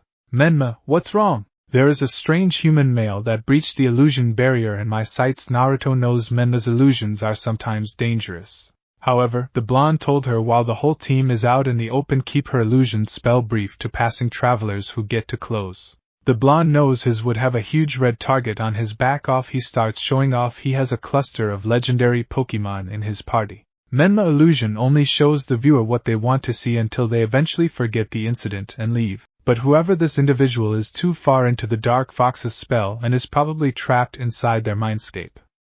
Only Menma herself can free them from her spell. Does he look dangerous? The blonde asked. Menma looked at the tall old white long-haired man dressed in light green with a long red vest and wooden sandals. He had a huge smile with a pink hue on his face and a bit of drool coming from off his mouth. I don't feel any ill intent from them, but I don't know.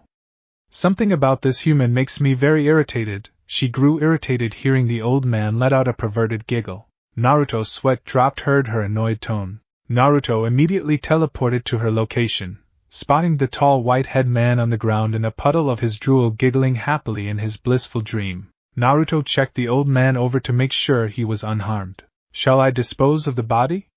Menma innocently asked, shifted her claws showing the familiar shadowy aura, Shadow Claw to kill all perverts.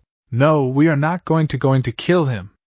Naruto panicked, shaking his head from the dark type's ruthless proposal, thinking she's spending too much time with Nova/Mewtwo. Come on. Let's take him back to camp and let him wake up on his own.